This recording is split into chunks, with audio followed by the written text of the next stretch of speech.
So now we are starting with the case scenarios जो आपके MCQ based case scenarios हैं। ठीक है, तो इसके अंदर मैंने आज क्या किया है ना, लगभग आपके पास्ट पेपर्स जितने भी हैं, आपके आरटीपीज, आपके एमटीपीज, जो भी केस सिनारियोस थे, मैंने सब एक जगह कंपाइल कर दिया है। लगभग लगभग 20 एमसीक्यू 20 सिनारियोस है अपने पास, और वो हम ट्राई करेंगे सब सॉल्व करने का। ठीक है, तो एमसीक्यू सॉल्व करने का तरीका ये रहता है ना, पहले एक बार क्वेश्चन अच्छे से पढ़ लेना किसके ऊपर है, बिकॉज इसके अंदर ना मिक्स होके आते हैं क्वेश्चन, तो किसके किसके ऊपर क्वेश्चन रहेंगे वो एक बार ध्यान देना है। और सबसे पहले मैंने क्वेश्चन लिया है सितंबर 24 का, अच्छा क्वेश्चन है इसलिए मैंने सबसे पहले ये डाल दिया।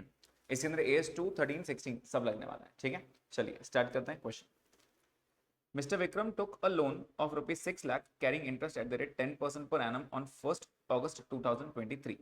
जैसे वो लोन की बात कर रहा है, लोन हम कौन से एएस में पढ़ते हैं याद है, बोरिंग कॉस्ट, तो AS 16 की बात करेगा। ठीक है, आगे देखते हैं क्या होगा। 6 लाख का लोन लिया 10% पे, कब लिया लोन उसने, 1 अगस्त। टू परचेज रॉ मटेरियल, अब मुझे बताओ raw material qualifying asset, is raw material qualifying asset, no qualifying asset नहीं है। आगे ही परचेस्ड 4000 यूनिट्स एट ₹125। जल्दी बताइए 4000 इंटू 125 अमाउंट कितना होता है, 5 लाख। उसने लोन लिया था 6 लाख, वो 6 लाख में से 5 लाख रुपए का रॉ मटेरियल लेके आ गया। Replacement cost of material as on 31 March 24 is ₹100। क्योंकि रिप्लेसमेंट दिया है, प्लीज बताइए रॉ मटेरियल को हम कैसे वैल्यू करते हैं, as per AS2 as per FG, raw material follows FG। तो FG किस पे वैल्यू होगा वो चेक करेंगे। अगर FG कॉस्ट पे है तो रॉ मटेरियल भी कॉस्ट पे, अगर ये NRV पे है तो ये रिप्लेसमेंट कॉस्ट पे, राइट। तो मैंने खरीदा था 125 में, इसका रिप्लेसमेंट है ₹100, मतलब इसकी वैल्यू गिर गई है मार्केट में। ठीक है, labour charges and variable overheads incurred are ₹1 lakh to produce 1000 units of FG। आपने 1000 यूनिट्स बनाए FG के, ठीक है, और आपने कितना खर्चा किया उसके ऊपर, 1 लाख खर्चा किया। 1000 units of FG are produced with raw material, for every unit of finished goods produced 2 units of raw material required। मतलब उसने 1000 यूनिट्स बनाए तो रॉ मटेरियल कितना यूज किया होगा, हर एक के लिए 2, तो 1000 के लिए कितना हो गया 2000। तो बेसिकली उसने 2000, अगर यूनिट्स को मैं केजेस बोल दूं ज्यादा इजी रहेगा आपके लिए, 2000 उसने किलो यूज किया 125 रुपए के, तब जाके उसका फिनिश गुड्स बना, राइट। कितना का मटेरियल यूज किया उसने, 2,50,000 प्लस लेबर का कॉस्ट कितना लगा अपने को, 1 लाख। मतलब कहने से फिनिश गुड्स बनाने के लिए मुझे 3.5 लाख लग गए, ये कॉस्ट है उसका। जबकि कितने यूनिट्स बनाए थे मैंने, 1000 यूनिट्स, तो एक यूनिट कितने का हो गया, 350। आगे NRV of finish goods is 300। अब मुझे बताओ 350 वैल्यू करोगे या 300 वैल्यू करोगे, 300 पे, क्यों, cost of NRV which is lower. All the finished goods produced are lying in the stock, एक भी माल बिका नहीं, पूरा की पूरा स्टॉक में, मतलब कहने से पूरा की पूरा 1000 यूनिट स्टॉक में, तो आप कितने वैल्यू करोगे FG को, 1000 यूनिट्स इंटू 300, क्यों, NRV which is lower, right. कितना आ रहा है, अब क्योंकि ये 3 लाख आया, मतलब 300 NRV लिया, आप रॉ मटेरियल का क्या लोगे, कॉस्ट लोगे या रिप्लेसमेंट, रिप्लेसमेंट, क्योंकि उसकी NRV नहीं रहती, उसका रिप्लेसमेंट रहता है, तो आई विल टेक ₹100। अब सवाल है मेरे पास कितना रॉ मटेरियल पड़ा है, तो एक बार क्वेश्चन पढ़ लेते हैं अच्छे से। फिलहाल तो मैंने 4000 परचेज किया था, 4000 में से 2000 में यूज कर चुका हूँ FG बनाने में, 2000 अभी पड़ा है। आगे देखते हैं क्या बोल रहे हैं। Mister Vikram used 1500 units of raw material to construct an asset qualifying asset. देखो हिंट दे दिया उसने अभी, आपने रॉ मटेरियल 1500 यूज किया, वो क्वालिफाइंग एसेट है। अगर वो क्वालिफाइंग एसेट है तो प्लीज टेल मी आपने इसके अंदर कितना यूज किया, तो कहने से आपने 1500 इंटू 125 यूज किया, कितना, 1,87,500, right, 187,500। Now please tell me क्या ये 187,500 पे मैं इंटरेस्ट ऐड कर पाऊंगा क्या, यस, उसने क्लियर के लिए बोल दिया ये क्वालिफाइंग एसेट है, कंस्ट्रक्शन है ना, तो कंस्ट्रक्शन के लिए आप जो भी मटेरियल खरीदोगे, लेबर पे करोगे, उस पर आप बिल्कुल आप कैपिटलाइज कर सकते हो, राइट। तो इस पे ब्याज लगेगा, ये बात तो समझ में आ गई। आगे labour and other expenses incurred on the construction आज 90,000, तो 187,500 का ये आपके लिए मटेरियल हो गया, 90,000 का लेबर लग गया। Mister Vikram also spent ₹15,000 to install the asset at factory premises. उसने 15,000 और भी इन्वेस्ट किया, क्या ये भी कॉस्ट आपके PPE का होना चाहिए, yes. Mister Vikram used the balance of loan proceeds, उसने balance of loan proceeds, balance याद है कितना पड़ा था अपने पास, 6 लाख था, 6 लाख में से उसने 5 लाख अपने रॉ मटेरियल परचेज किया था, वो 1 लाख का उसने क्या किया पता है, इन्वेस्टेड इन इक्विटी शेयर्स। कितने शेयर्स खरीदा उसने, 9000, 1 लाख रुपए में खरीद सकता है ना 9000 शेयर्स, ज्यादा प्राइस में, ऑल्दो 10 रुपए का शेयर मतलब 90,000 का होना चाहिए, लेकिन उसने 1 लाख में खरीदा, ठीक है, मार्केट प्राइस ज्यादा हो सकता है।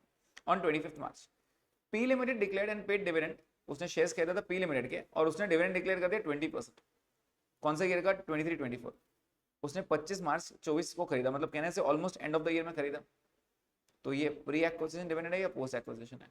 प्री एक्विजिशन, क्योंकि मेरे एक्वायर करने के पहले मैंने 25 तारीख को लिया और मेरे को इमीडिएट डिविडेंड मिल रहा है, राइट? तो ये बना बनाया रेडीमेड डिविडेंड मिल रहा है, ये प्री एक्विजिशन डिविडेंड है to be subtracted from cost, right, as per AS 13। आगे वो क्या बोल रहा है, what would be the value of closing stock of raw material X and finished goods as on 31st March 24? अब वो finished goods की बात कर रहा है। finished goods में 3 लाख निकाल चुका हूँ, तो ये वाला पत्ता कट हो गया, ये वाला पत्ता कट हो गया, एक तो ये 3 लाख आ सकता है या तो ये 3 लाख आ सकता है, राइट?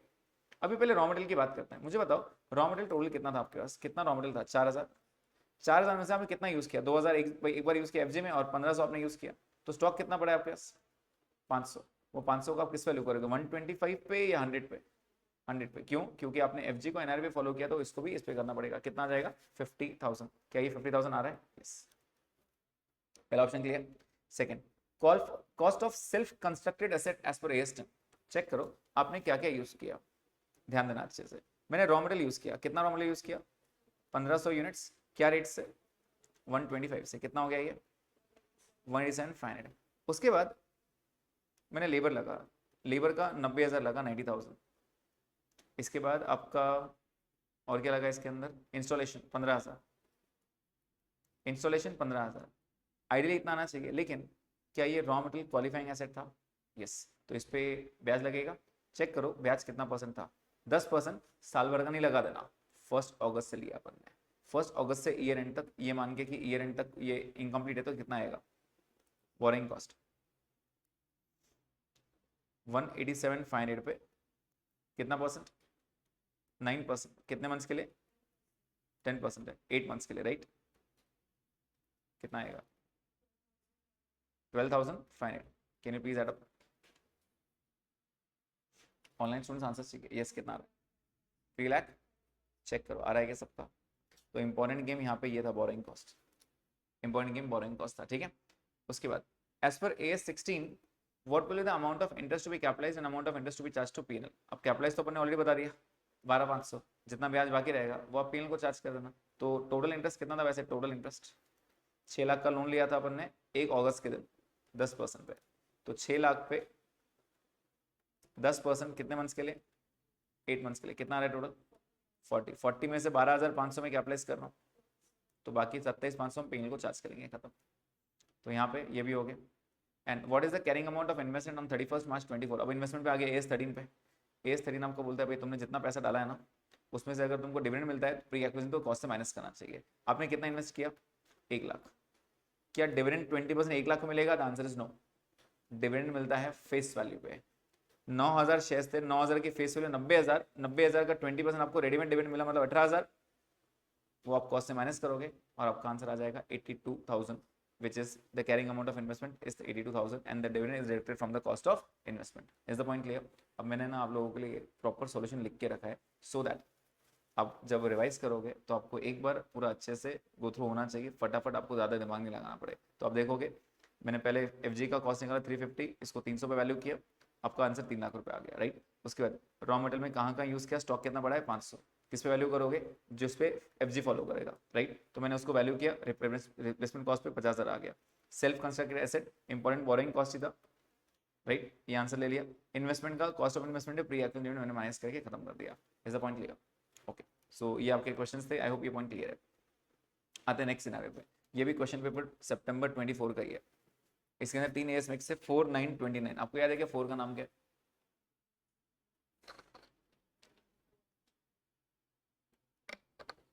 4 का नाम क्या है? And events occurring after the balance sheet date. Okay, चलिए तो चेक करते हैं क्या बोल रहा है। K Limited sold goods of rupees 22 lakh to Ravi Kumar on 1st February 2024, but at the request of the buyer, these goods are delivered on 10th April. माल भेज दिया अपन ने 1st February को, लेकिन कस्टमर रिक्वेस्ट कर रहा है मेरे को, प्लीज बताइए कस्टमर रिक्वेस्ट करता है तो हम उसके रिक्वेस्ट के बाद इनकम रिकॉग्नाइज करेंगे, ऑन द स्पॉट रिकॉग्नाइज करेंगे? On the spot. अगर कस्टमर डिले करे तो हमारी गलती नहीं है, हमने पूरा करके रखा है, तुम बस बोलो डिलीवर करना है, हम डिलीवर कर देंगे। तो मैं इनकम मान लूंगा कब? 1st February को, मतलब कहने से करंट ईयर में इनकम मान लेंगे। तो ये तो रेवेन्यू हो गया मेरा, ये कंफर्म रेवेन्यू हो गया। आगे, K Limited also sold rupees 2 lakh goods on approval basis on 1st Jan 24 to Sheetal Enterprises। 2 lakh को और माल भेजा था। The period of approval is 3 months after which they will be considered sold. Buyer sent disapproval for 25%, उसने मना कर दिया 25%। Please बताइए 25% मतलब कितना होता है? 50,000, तो ये कंफर्म रिटर्न आ गया, राइट, आ गया। एंड अप्रूवल फॉर 50%, मतलब इसमें से कंफर्म 1 लाख का माल अप्रूव हो गया, मतलब सेल हो गया, और बाकी बैलेंस तक कुछ आया नहीं। बाकी बैलेंस कितना बचा? 50,000। इसके बारे में कुछ आया नहीं है। प्लीज बताइए इसको सेल मानना है या नहीं मानना? Sale on approval, yes. Online students answer चाहिए मुझे। आइडियली हमने बोलना चाहिए सेल नहीं मानना चाहिए, लेकिन एक चीज इंपॉर्टेंट है जो बच्चे ध्यान नहीं देते हैं, और वो है उसने 3 महीने का टाइम दिया था। कितने का टाइम दिया था?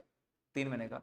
1 जनवरी को माल बेचा, 31 मार्च है, 3 महीने पूरे हो गए भाई, तू नहीं भी रिटर्न देगा ना, मैं मान लूंगा सेल हो गया। समझ में आया? तो मैं बोलूंगा ये भी सेल हो चुका है। Is the point clear? अब मुझे बता सकते हो टोटल कितना सेल हो गया फिर? टोटल ऊपर का भी मिला के 22 लाख था ऊपर। ये 2 लाख में से 50,000 का माल रिटर्न हुआ है, 1 लाख का उसने अप्रूव किया, 50 को जवाब नहीं दिया। मैंने कहा टाइम पीरियड खत्म हो गया भाई, अप्रूव हो गया अभी, right, which on which they will be considered sold. अगर ये 3 महीने पूरे नहीं हुए होते तो मैं बोलता सेल नहीं हुआ, लेकिन मैं इसको इनकम रिकॉग्नाइज कर लूंगा। तो मेरा सेल कितना हो गया? 23,50,000। क्लियर? आगे, Mr. Ravi Kumar has commenced legal action against K Limited for supply of faulty goods to claim damages. हम यहाँ पे K Limited है, मतलब रवि कुमार नाम का एक बंदा है, उसने हमारे ऊपर केस डाल दिया, ठीक है। The lawyers of K Limited, मेरे lawyers क्या बोल रहे हैं, had advised that it is not remote that yet the resources may be required to settle the claim. हो सकता है, नहीं भी हो सकता है, राइट। तो जब हो सकता है, नहीं भी हो सकता है, तो प्रोविजन बनाना है या कॉन्टिजेंट लायबिलिटी है? ये कॉन्टिजेंट लायबिलिटी है।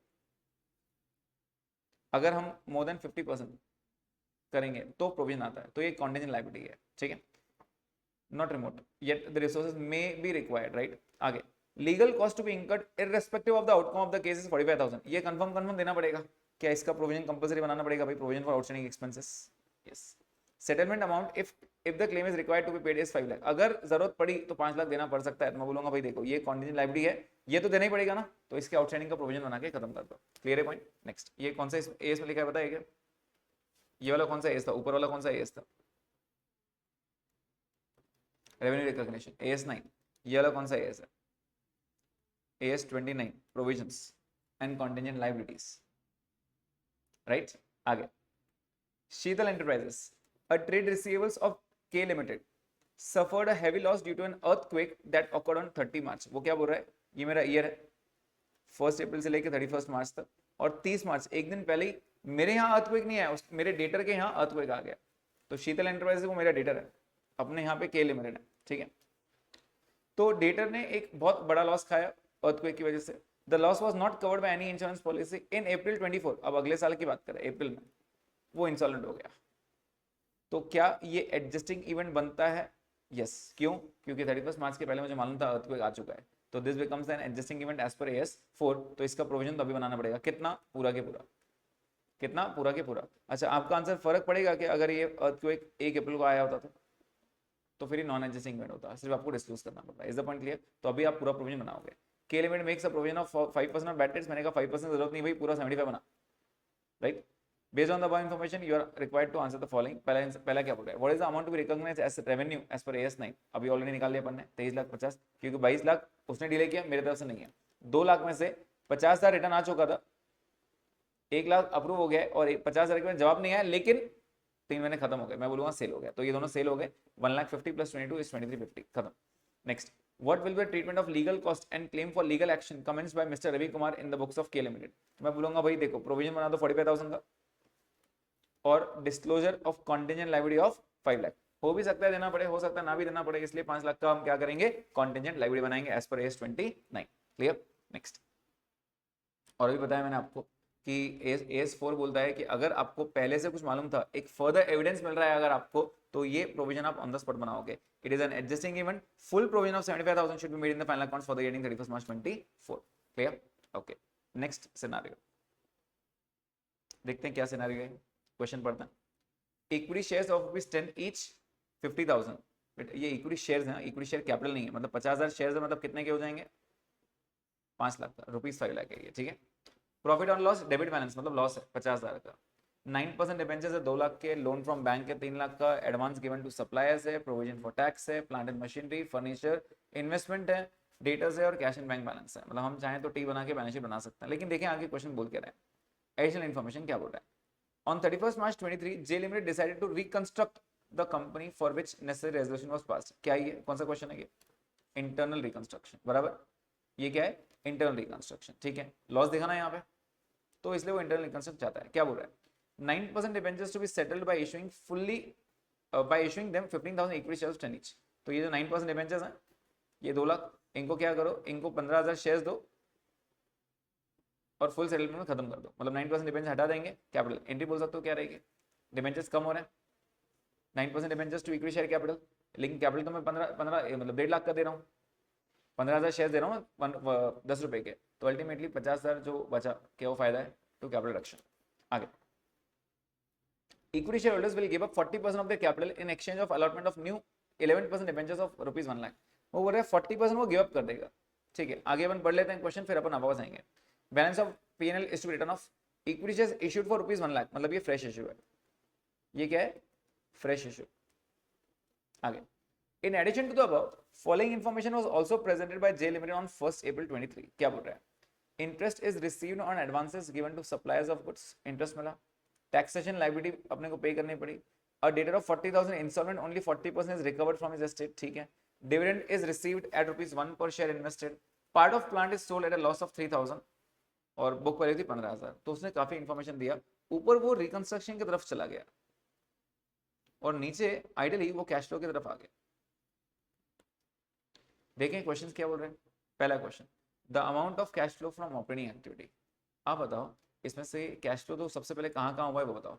तो पहले 2 अमाउंट में तो इसमें कैश फ्लो नहीं था, इसमें कैश फ्लो नहीं था, इसमें भी नहीं था, इसमें भी नहीं था. क्या इसमें कैश फ्लो आया था? यस, जल्दी बताइए. इक्विटी इशू करना कौन सी एक्टिविटी है? फाइनेंसिंग. तो 1 लाख रुपये फाइनेंसिंग में लिखेंगे. उसके बाद interest is received on advances given to suppliers. मैंने सप्लायर को लोन पे सप्लायर को ज़्यादा दिया था, उससे ब्याज मिला. क्या सप्लायर को एडवांस देना ये रेगुलर रूटीन एक्टिविटी है, तो इसका ब्याज कौन सी एक्टिविटी रहेगा? ऑपरेटिंग. ओके. टैक्सेशन लायबिलिटी ये भी ऑपरेटिंग है, लेकिन ये माइनस होता है. A debtor of 40,000 is instalment, only 40% is recovered. कितना रिकवर हुआ जल्दी बताओ? 40,000 का 40% मतलब 16,000 रिकवर हो गया. क्या ये भी ऑपरेटिंग होता है? आगे, dividend is received on investment at ₹1 पर शेयर इन्वेस्टेड. कितने शेयर्स थे देख लेंगे एक बार? 10,000 शेयर्स थे, मतलब 10,000 का डिविडेंड मिलेगा. जल्दी बताओ जब डिविडेंड मिलता है तो कौन सी एक्टिविटी है? Investing. Part of plant and machinery sold at a loss of 3,000, book value 15,000. 15,000 की चीज आपने कितने बेचे पहले वो बताओ. 15,000 की चीज आप इतने में बेचो कि 3,000 का लॉस हो जाए, मतलब 12,000. ये भी इन्फ्लो है आपके लिए. इन्वेस्टिंग. उसने ऑपरेटिंग पूछा है, चेक करें ऑपरेटिंग.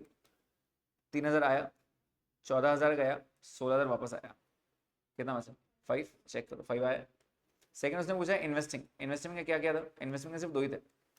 एक ये 10,000 आया और एक ये 12,000 आया, मतलब टोटल कितना आया? 22,000. चेक करो 22,000, ये 22,000. उसके उसने बोला what is the closing cash and cash equivalent. Closing cash आपको याद है कैसे करते हैं? Closing cash, opening, add, operation से क्या आया, इन्वेस्टिंग से क्या आया, फाइनेंसिंग से क्या आया, ये तीनों से हम ऐड करते पहले, उसके बाद हम ऐड ओपनिंग करते हैं, should be equal to closing, right. यही पूछा है. ऑपरेटिंग कितना आया था? 5,000. इन्वेस्टिंग कितना आया? 22. अभी अभी हमने देखा. फाइनेंसिंग का एक ही आया था 1 लाख रुपए. कितना हो गया टोटल? 127. ओपनिंग कितना था चेक करो. ओपनिंग 65,500. तो क्लोजिंग कितना होगा? 192,500. चेक करें ऑप्शन 192,500. ये रहा 192,500. मैच्ड. आगे उसने क्या बोला है? The balance of equity share capital after internal reconstruction. Finally आ गया वो इंटरनल रिकंस्ट्रक्शन पे. इतना सारा उसने डेटा दिया लेकिन पूछा नहीं था. वो बोल रहा है सिर्फ इक्विटी शेयर कैपिटल का बैलेंस बता दो. तो मुझे बताओ इक्विटी शेयर कैपिटल पहले कितना था? पहले 5 लाख. 5 लाख. मैंने जितना भी इशू किया होगा ऐड करना, जितना नहीं किया होगा माइनस करना, राइट. तो क्या बोल रहा है? Equity shareholders will give up 40% of their capital. 40% वो कम कर रहे हैं. 40% कम कर रहे हैं मतलब कितना हो जाएगा? लेस 40% मतलब 3 लाख हो जाएगा, राइट. 40% कम कर दिया उन्होंने. उसके बाद मैंने डिबेंचर होल्डर्स को 15,000 शेयर और दिए. तो 15,000 शेयर दिए मतलब कितने से बढ़ जाएगा? 1,50,000 से. प्लस मैंने फ्रेश इशू किया 1 लाख का. फ्रेश इशू याद है? फ्रेश इशू कितना हो गया टोटल? 3, 4, 5.5 लाख. तो ये 5.5 लाख है क्या? चेक करने ऑप्शन. यस, ये 5.5. Clear point. इस तरह हम क्वेश्चंस करते हैं और आप देखोगे मैंने यहाँ पूरा लिख के दिया. वैसे आपको ऑपरेटिंग में क्या क्या आया, इन्वेस्टिंग में क्या आया, फाइनेंसिंग में क्या आया, cash and cash beginning, operating, investing, financing, सब आंसर आ गया। इक्विटी शेयर कैपिटल है, फोरगो किया, डिबेंचर इशू किया, फ्रेश इशू किया, तो आपका लास्ट में बैलेंस कितना बच गया? 5.5 लाख। तो मैंने पूरे आंसर्स आपको वैसे लिख के दिए हैं, एक बार आप गो थ्रू भी कर सकते हो अगर आप बाई चांस कनेक्ट नहीं कर पाओ कुछ तो, ठीक है। चलिए, तो ये वाला केस सिनेरियो भी अपना कंप्लीट हो गया। आते हैं नेक्स्ट केस सिनेरियो पे, रीड कर लीजिए 1 मिनट ये, और मेरे को पहले बताओ रीड करके कौन सा एएस की बात कर रहा है ये।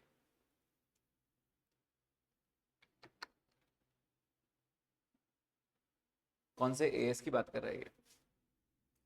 इम्पेयरमेंट, इम्पेयरमेंट क्या बोलता है? एएस 28 क्या था इम्पेयरमेंट? पहले याद है क्या इम्पेयरमेंट क्या रहता है? Impairment is nothing but the reduction in the value of asset. क्यों? क्योंकि उसका कैरिंग अमाउंट ज़्यादा हो गया।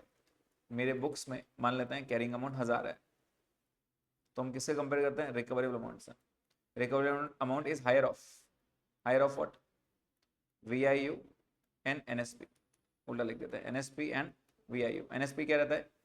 नेट सेलिंग प्राइस, मतलब कि बेच के माइनस एक्सपेंसेस जो भी रहेगा वो, या फिर वैल्यू इन यूज, जो भी मुझे आगे वो एसेट कमा के देगा उसका प्रेजेंट वैल्यू, इन दोनों से जो हायर रहेगा वही रिकवरेबल अमाउंट रहेगा। मान लेते हैं ये 1100 है, तो क्या आपको इंपेयरमेंट करने की जरूरत है क्या? नहीं, क्योंकि आपकी वैल्यू 1000 है, आपको ज्यादा ही मिलेगा। लेकिन अगर आपको मार्केट में 900 मिल रहा है तो फिर तो इंपेयर करने की जरूरत है कितना? 100।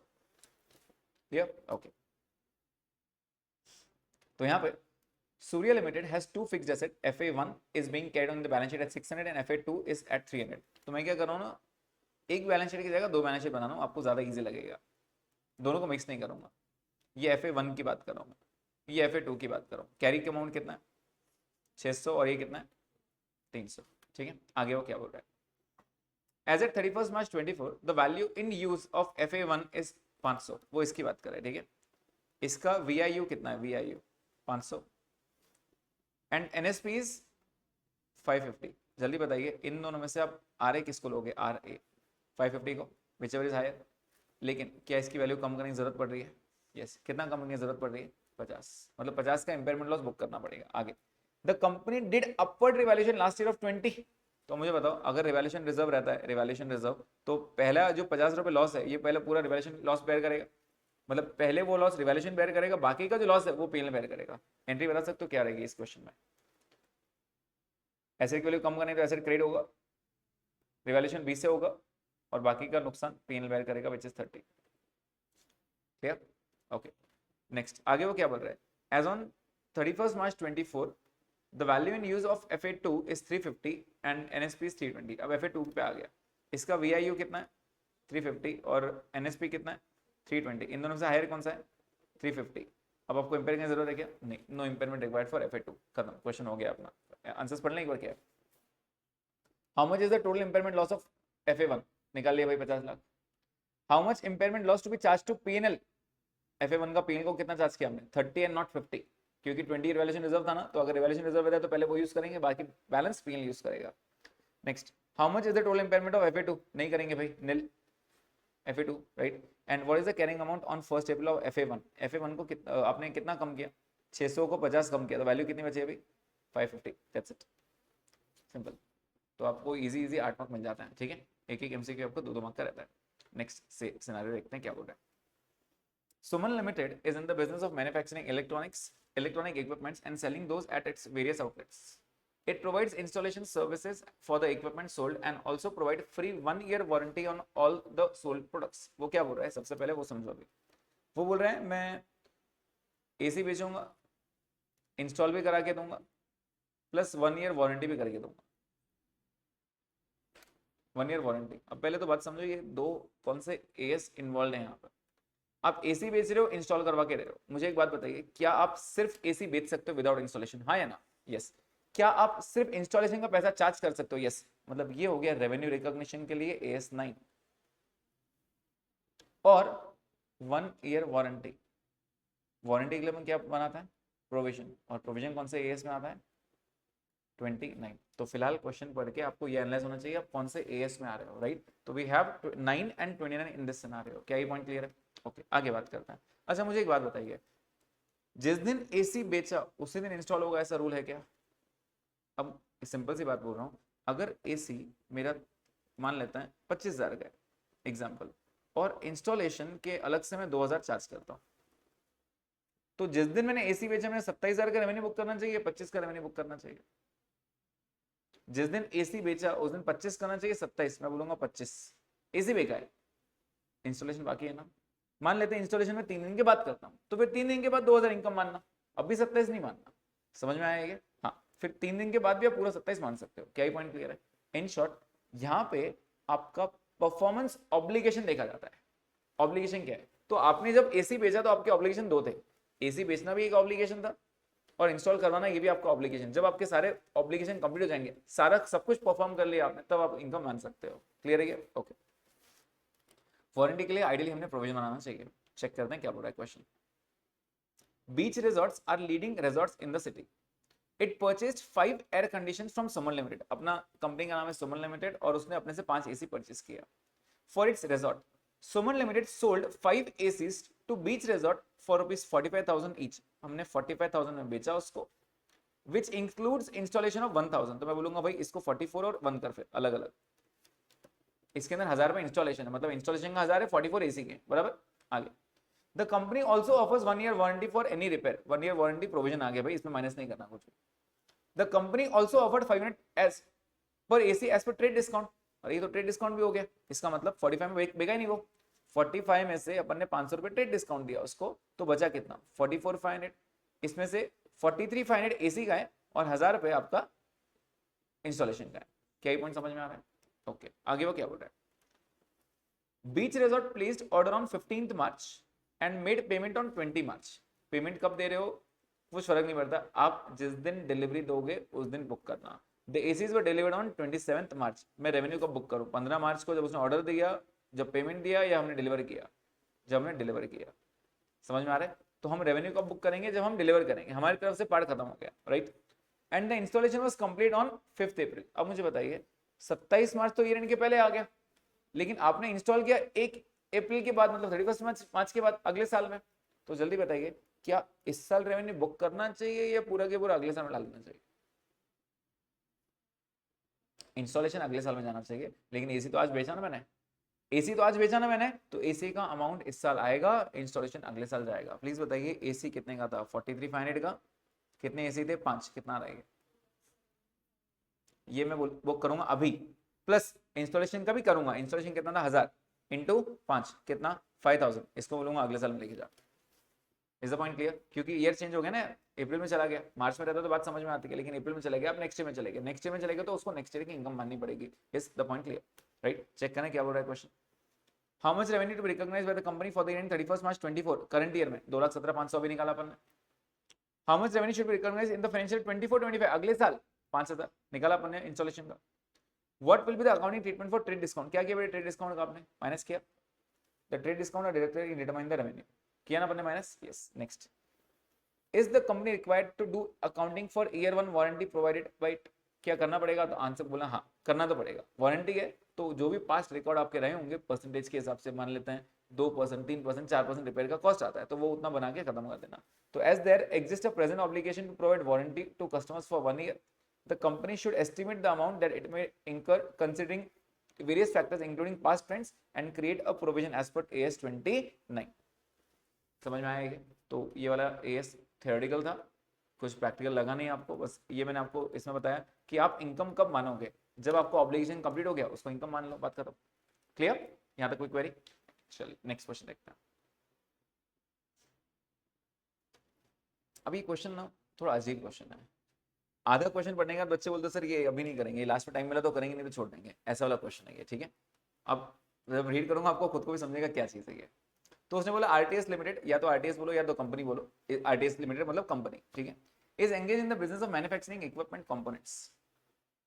The company has a contract with the Indian railways for a brick component which is structured such that, मतलब हम इंडियन रेलवे को ब्रिक प्रोवाइड करते हैं, ऐसा समझ लो। The company's obligation is to deliver the component to the railways stockyard. While the delivery terms are X works, the company is responsible for engaging a transporter for delivery। मतलब क्या?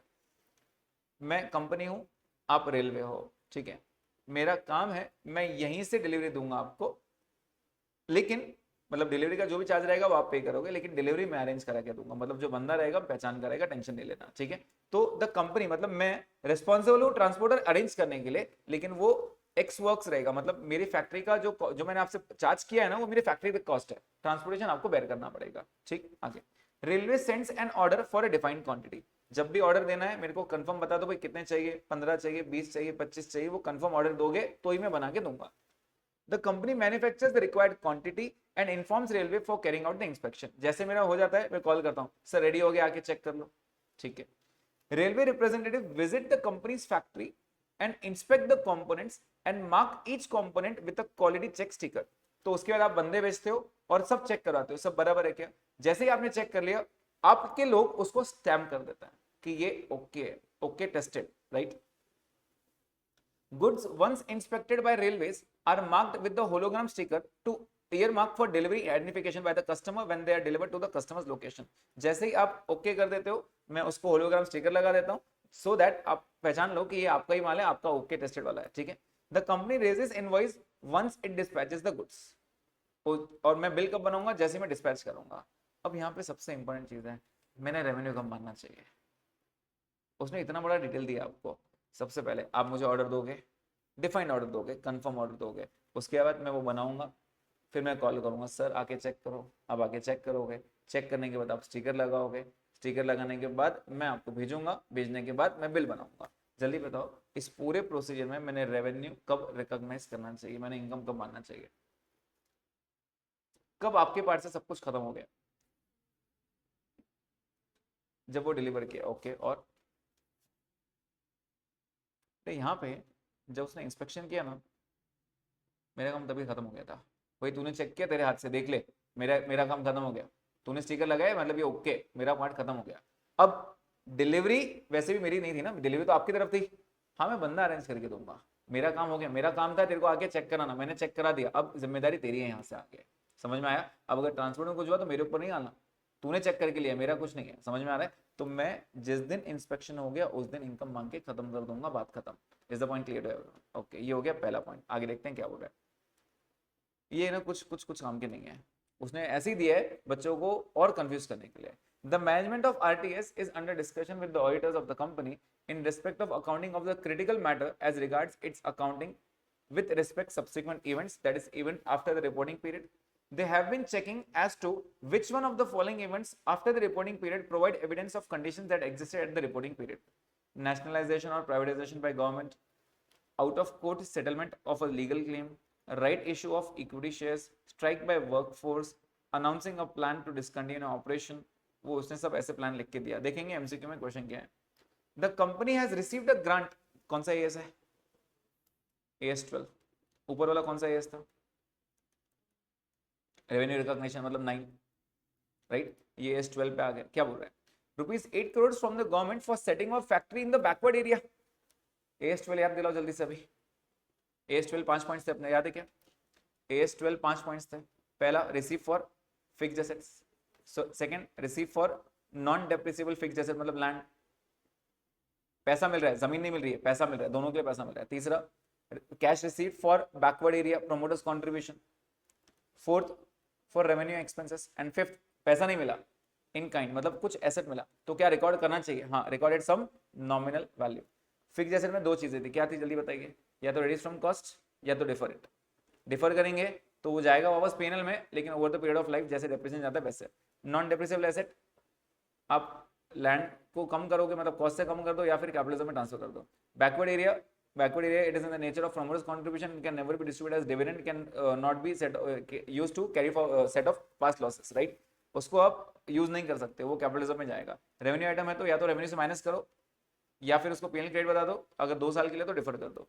इन kind है तो record करो eight some nominal value. AS12 खत्म, इतना ही रहता है, right? देखते हैं वो क्या बोल रहा है।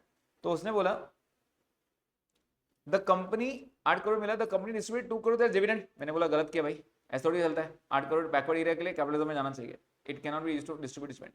The company also raised received land free of cost, free में मिला उसको, तो रिकॉर्ड करना चाहिए नहीं करना चाहिए? करना चाहिए। रिसीव्ड इन काइंड है to be recorded at some nominal value from the state government, but it is not recorded this at all in the books as the money has not been spent. तो वो क्या बोल रहा है? उसने record ही नहीं किया, तो कहने से कि इसको AS12 आता ही नहीं कुछ भी, सब चीज गलत कर रहा है। 8 करोड़ ग्रांट मिला, उसमें से 2 करोड़ तूने डिविडेंड बांट दिया, गलत क्या? नहीं बांट सकता, पहला। दूसरा, जमीन मिली है फ्री में तो रिकॉर्ड करना पड़ेगा at some nominal value, right? आगे RTS has a subsidiary A Limited which is evaluating its production process wherein normal wastage is 5%. Wastage की बात कर दिया भाई, ये तो AS2 में आ गया, राइट? क्या बोल रहा है? 5% इनपुट, 5000 मीट्रिक ऑफ इनपुट वो put in process resulting in wastage of 300 metric ton. 5000 put किया, तुम तो 5% नुकसान मांग के चल रहे थे। 5% मतलब कितना मांग के चले थे? 250, कितना हो गया? 350 एक्स्ट्रा हो गया, एबनॉर्मल। सबसे पहले अगर एक का कॉस्ट 1000 है तो जल्दी बताइए आप नॉर्मल कॉस्ट कैसे निकालते हो? नॉर्मल कॉस्ट तो आप बोलोगे सर 5000 इंटू 1000 मतलब 50 लाख का खर्चा हो गया, डिवाइड बाय, मैं ये बोलूंगा नहीं मेरे पास 5000 है, मैं बोलूंगा 250 तो वैसे वेस्ट हो गए। याद है क्या? Total units minus normal loss units, मतलब मैं बोलूंगा मेरे पास है 4750, कितना हो गया? 53.6 1052.63 ये हो गया, राइट? अब मुझे बताओ क्या एबनॉर्मल लॉस को भी आप इस पे वैल्यू करोगे? यस। क्या क्लोजिंग स्टॉक को भी इस पे वैल्यू करोगे? The answer is yes. ठीक है, इतना आंसर आ गया। The entire quantity of waste was in stock at the end of the financial year. Question क्या बोल रहा है? सबसे पहला, when should RTS recognize revenue as per accounting standards notified under the Companies Act? तो मैंने आपको पहले बता दिया कब रिकॉग्नाइज चाहिए। Revenue should be recognised on completion of inspection of the components. Inspection हो गया मतलब मेरी जिम्मेदारी खत्म हो गई, तुमने ओके टेस्ट कर दिया, तुम्हारे आदमी थे, मेरे आदमी थोड़ी थे, राइट? आगे उसने आगे क्वेश्चन क्या बोला है? Would your answer be different if inspection is normally known to lead at no quality rejections? Ideally मैं बोलता हूं ना भाई, देखो तुम आके कितना भी करो, रिजेक्ट करने वाले नहीं हो, तो क्या मैं उसके पहले इनकम मान लूं? नहीं, तुम आके चेक करो, भले रिजेक्ट नहीं भी होगा, मेरी जिम्मेदारी है तुमको चेक कराना, तो इसमें कुछ फर्क नहीं पड़ने वाला है। The assessment would not change even in case where inspection is normally lead to no quality rejections. मतलब क्या? मैं आपको बोलता हूँ भाई मेरी क्वालिटी ना एकदम A1 वाली क्वालिटी है, मैं कुछ बनाऊंगा भी ना, तुम कितना भी करो रिजेक्ट नहीं कर सकते, तो बनाते से मैंने इनकम रिकॉग्नाइज करनी चाहिए? नहीं, मेरा काम है आपको चेक कराना। आप आओ, आप ओके करो, उसके बाद मैं इनकम मानूंगा, ठीक है? तो मेरा आंसर बदलेगा नहीं, मतलब अगर मैं रिजेक्शन नहीं भी होता है सपोज, तो भी मैं आपके आने से पहले इनकम मान लूं, ऐसा नहीं होगा। आप आओ, चेक करो, उसके बाद मैं इनकम मानूंगा, ठीक है? नेक्स्ट वो क्या हो रहा है?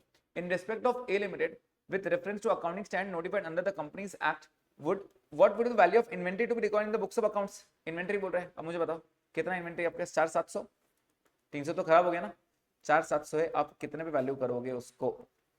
1052.63 पे, normal cost per unit, right? कितना आ रहा है? 49,47,368 बोला, 9 बोला, जो भी है अमाउंट मैच कर रहा है, राइट? अच्छा मैंने एक्सप्लेनेशन यहाँ दिया है बेटा, यहाँ एक्सप्लेनेशन दिया है, ठीक है? Revenue should be recognized when the inspection is completed, पहला पॉइंट हो गया। दूसरा, कॉस्ट पर मीट्रिक टन मतलब नॉर्मल कॉस्ट कैसे निकालते हैं? 50 लाख खर्चा किया, लेकिन मैं ये बोल ही नहीं सकता कि भाई ये 5000 के लिए 250 था नॉर्मल लॉस। 250 कहाँ से है जल्दी बताओ? 5000 का 5% मैंने नॉर्मल लॉस पकड़ के चला था, मतलब 250 तो ऑलमोस्ट लॉस होने ही वाला है, तो 4750 बचेंगे। मैं बोलूंगा भाई मेरा कॉस्ट 1052 है, राइट? इसमें से एबनॉर्मल पूछा नहीं था, मैंने एक्स्ट्रा बता दिया। एबनॉर्मल भी आप 1052 पे करोगे, क्लोजिंग स्टॉक भी आप इस पे करोगे, एंड ये आपको पूछा था, क्लियर? नेक्स्ट उसके बाद क्वेश्चन क्या बोला है?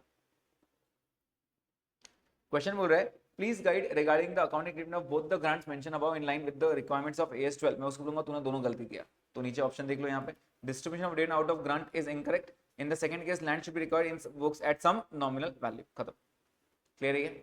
मिल गया आपको 8 marks. Next scenario, MTP MTP April 24, check करो ये कौन सा है? प्लांट बोल दिया, मतलब AS10 बोल दिया, ठीक है? AS10, let's read. Mars Limited is a manufacturing enterprise which is starting a new manufacturing plant at its village. It has commenced construction of the plant on 1st April. कब start किया उसने? 1st April, and has incurred the following expenses. आप बता देना क्या क्या add करना है। It has acquired land for purchasing plant of ₹50 lakhs. क्या ये आएगा?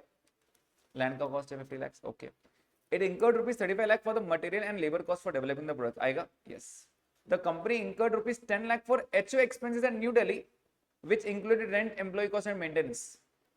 HO के expenses थे बेटा ये, अगर वो allocate करेगा तो वो P&L में जाना चाहिए, इसमें नहीं आएंगे। Next, the company borrowed, जैसे ही word आया borrow मतलब यहाँ borrowing cost आ सकता है। Is it construction? Yes, construction मतलब borrowing cost आ सकता है। ₹25 lakh for construction work of plant at 12% per annum on 1st April. Director Finance of the company incurred traveling and meeting expense amounting to ₹5 lakh during the year for arranging its loan. अब वो क्या बोल रहा है देख लो, तुमने ना 25 लाख का लोन अरेंज करवाया, कितने टक्के पे? 12% पे, साल के पहले दिन, ठीक है? अब ये लोन लेने के चक्कर में डायरेक्टर को खर्चा करना पड़ा 5 लाख, कभी इधर जा कभी उधर जा कभी इधर जा कभी उधर जा, ऐसे करते करते 5 लाख रुपए खर्चा किया, 25 लाख का लोन लेके आया। जल्दी बताइए क्या ये 5 लाख को कैपिटलाइज करना चाहिए?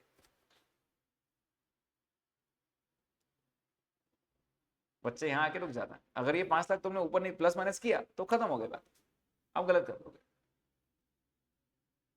अब ध्यान से सुनो, AS10 क्या बोलता है? AS10 बोलता है all the directly attributable expenses should be added to the cost. मतलब अगर मैं मान लेते हैं दिल्ली से मशीनरी परचेस कर रहा हूँ, आने का खर्चा वो लगेगा, इंस्टॉलेशन लगेगा, बराबर। मैंने बोला था कि लोन लो इसके ऊपर, लोन लेने तुम गए थे ना, लोन पे अपन ने कभी ऐसा नहीं बोला ना कि सिर्फ लोन लेने के लिए भी तो लोन में ऐड कर दो, ऐसा थोड़ी होगा। अब मुझे एक बात बताओ, ऐसा हो सकता था ना, ऐसा हो सकता था ना कि उसने खर्चा किया, ट्रैवलिंग इधर उधर किया और सामने बैंक ने लोन ही नहीं दिया? पॉसिबल? तो ये 5 लाख का तो खर्चा ही होगा ना। ये मिला तो भी होगा, नहीं मिला तो भी होगा, तो कुछ एक्स्ट्रा नहीं किया तुमने, ये खर्चा कैपिटलाइज नहीं होता है।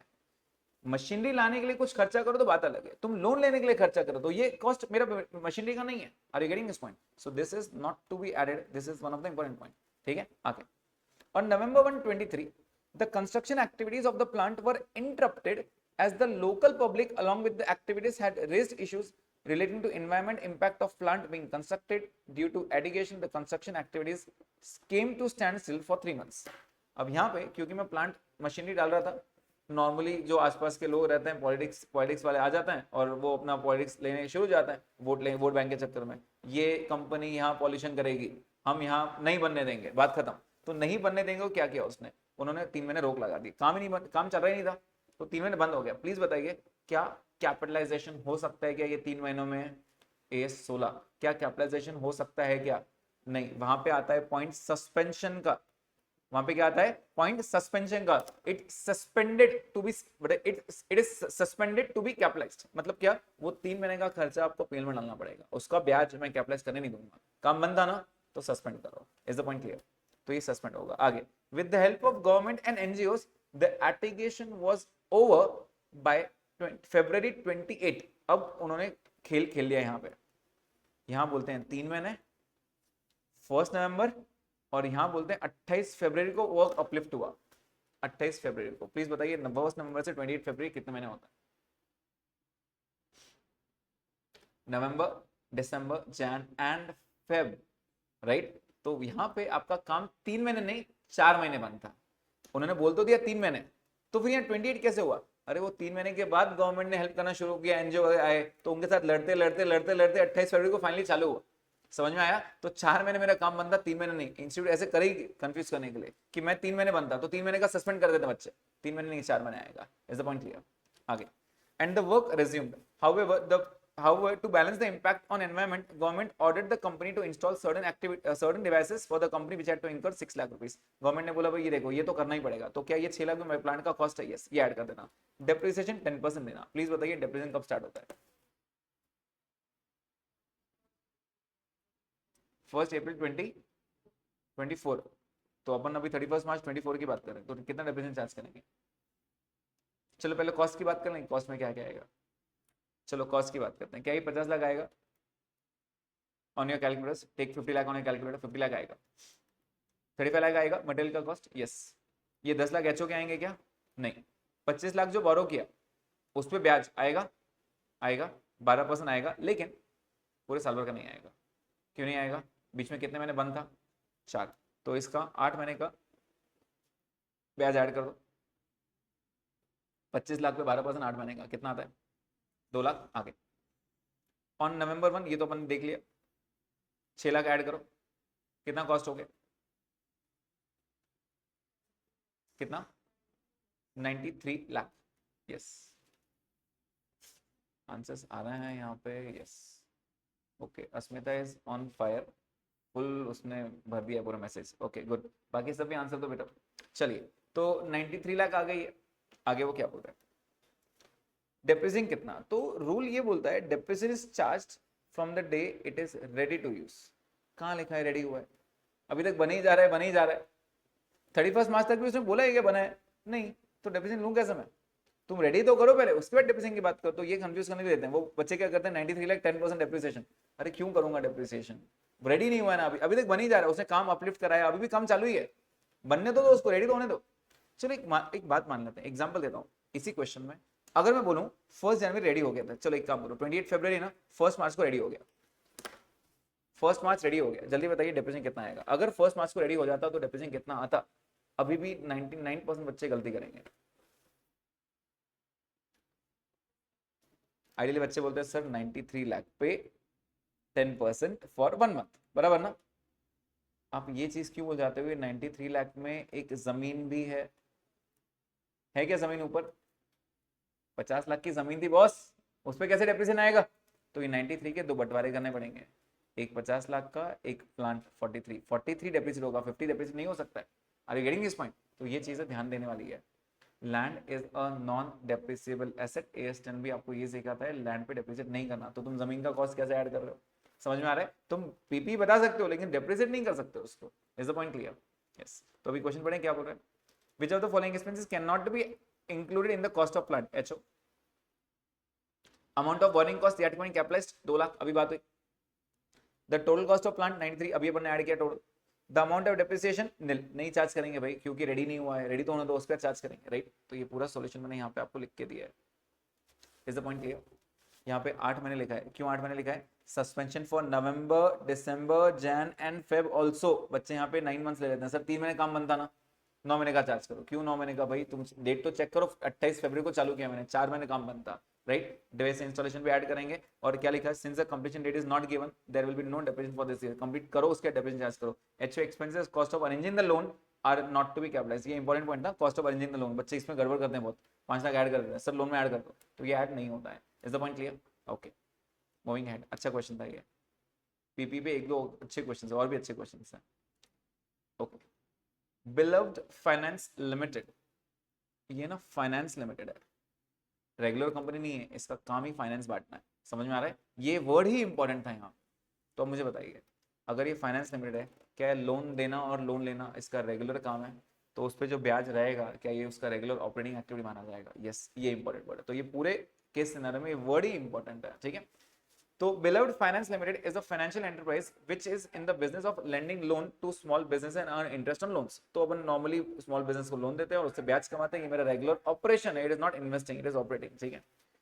During the year the company has lent rupees 50 crore and earned 1.5 crore interest on loans. Please बताइए ये 1.5 करोड़ जो मैंने कमाया है ये इन्वेस्टिंग एक्टिविटी है, ऑपरेटिंग है? ऑपरेटिंग, मेरा बिजनेस है ये। The company had surplus funds during the year and invested them in fixed deposit with banks and earned interest on FD of rupees 20 lakhs. जल्दी बताइए, मेरे पास एक्स्ट्रा पैसे पड़े थे, मैंने FD में डाल दिया, उससे मुझे 20 लाख का ब्याज मिला। ये 20 लाख रुपए ब्याज कौन सी एक्टिविटी है, ऑपरेटिंग या इन्वेस्टिंग? Again operating. मेरा काम ही ये है, आप समझो मेरा काम ही इसमें। फाइनेंस का मतलब क्या होता है? इधर पैसे डाल के रख, उधर पैसे डाल के रख, इधर पैसे डाल के रख, ये मेरा बिजनेस है। समझ में आ रहा है? कहीं पैसे अटकाना और वहां से ब्याज लेना, कहीं पैसे डालना वहां से ब्याज लेना, ये मेरा काम ही है। तो ये भी ऑपरेटिंग है। आगे, the company also acquired a gold loan unit. पूरा यूनिट ही खरीद लिया मैंने। अब मुझे बताओ, ऐसे मान लो यूनिट खरीदना मतलब किसी और का शॉप खरीद लिया मैंने, ऐसे मान लो किसी और का गोल्ड का बिजनेस मैंने टेक ओवर कर लिया। अब बताओ ये कौन सी एक्टिविटी है? अब ये इन्वेस्टिंग एक्टिविटी है। Are you getting this point? And the company also provided interest-free loan of 15 crore to its wholly owned subsidiary. तुम सब्सिडरी को पैसा दे रहे हो, क्या सब्सिडरी में हम इन्वेस्ट करते हैं? यस, तो ये भी इन्वेस्टमेंट हो गई। The company paid a total income tax of 75 lakhs। Income tax कौन सी एक्टिविटी होती है?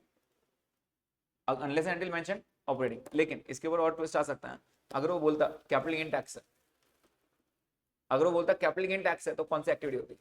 इन्वेस्टिंग, क्योंकि आप एसेट बेच रहे हो, एसेट बेच के इन्वेस्टिंग है तो उसका टैक्स भी इन्वेस्टिंग। अगर ये डिविडेंड डिस्ट्रीब्यूशन टैक्स है जो अभी नहीं है, रहता तो डिविडेंड डिस्ट्रीब्यूशन इज फाइनेंसिंग, तो उसका टैक्स भी फाइनेंसिंग ही रहता। Is the point clear? कुछ नहीं बोलेंगे ऑपरेटिंग है भाई, कुछ नहीं बोलेंगे तो ऑपरेटिंग है, ठीक है? क्वेश्चन पढ़ लें क्या है? तो आइडियली देखा जाए तो AS3 पे जा रहा है ये क्वेश्चन। पहला 1.5 crore income earn on loans, ये पहला वाला की बात कर, ऑपरेटिंग है ये। यस। दूसरा, वो 20 लाख जो अर्न किया डिपॉजिट से, क्या ये भी मेरा ऑपरेशन ही था? यस। तीसरा, मुझे गोल्ड यूनिट लिया था मैंने, वो इन्वेस्टिंग था, ठीक है? एंड इनकम टैक्स जो पे किया वो ऑपरेटिंग था। पता इजी? चलिए नेक्स्ट देखते हैं। अच्छा दूसरा भी है, दूसरा कहाँ से आएगी? अच्छा वो रिलेटेड पार्टी AS18 बीच में आ गया। Is any specific disclosure required to made in relation to interest free loan of 15 crores provided by the company to its wholly owned subsidiary? आप अपने सब्सिडी को बिना ब्याज के लोन दे रहे हो, तो क्या ये रिलेटेड पार्टी है? यस। अगर सब्सिडी है तो रिलेटेड पार्टी है, शो करना पड़ेगा। Yes, disclosure required to be made as per AS 18, related party disclosure बनाना तो पड़ेगा। वैसे ये क्वेश्चन में इतना दम नहीं था, ये तो आप इजीली कर सकते थे, राइट। तो बेसिकली वो उन्होंने क्या कर दिया, AS3 और 18 मिक्स कर दिया, related party. Clear? Please explain second question, ये वाला पॉइंट, सेकंड पॉइंट ना। अरे देखो, अगर अगर एक रेगुलर मिस्टर ए है, रेगुलर मिस्टर ए है जिसका मान लेते हैं जनरल स्टोर है, जनरल स्टोर है, ठीक है, इसके पास ना कुछ पैसे सरप्लस पड़े हैं, तो इसने क्या किया, अब ये पैसे ना इसको 4 महीने के बाद लगने वाले हैं, 4 महीने के बाद लगने वाले हैं कहीं पर। तो उसने सोचा यार 4 महीने बिजनेस डाउन रहेगा, अभी ये सीजन नहीं है, शायद बारिश का सीजन है, कम चलेगा, जो भी है, तो सोचा 4 महीने का ब्याज कमा लेते हैं। तो ये गया बैंक और बैंक में 4 महीने की FD करा लिया उसने। तो क्या इस पर इंटरेस्ट मिलेगा? इसके लिए ये कौन सी है, तो ये इन्वेस्टिंग एक्टिविटी, ये जो ब्याज मिला इन्वेस्टिंग है, ट्रू। उसका काम नहीं है ना, ये सिर्फ कहीं इन्वेस्ट करके ब्याज कमाना, ये उसका काम है क्या? नहीं। लेकिन एक फाइनेंस कंपनी का यू ओनली थिंक, क्या उसका मेन काम ऐसा ही है, इधर पैसे अटकाओ वहां से ब्याज मिलेगा, इधर पैसे अटकाओ वहां से ब्याज मिलेगा? यस। तो अल्टीमेटली अगर ये FD ओपन करता है और उस पर ब्याज कमाता है, कहने से FD ओपन करना भी तो यार उसका बिजनेस है, उसका ब्याज कमाना बिजनेस है। उसने क्यों FD ओपन किया, आपको क्या लगता है? इन्वेस्ट करने के लिए किया? नहीं, उसके पास फिलहाल 2-3 महीने फंड एक्स्ट्रा थे, कमा लेगा उसके ऊपर, तो उसने वही किया। क्या इसका मेन बिजनेस ही ब्याज कमाना है? यस। तो ये उसका ऑपरेशन हुआ, इसलिए ये ऑपरेटिंग है। क्लियर? Okay, next.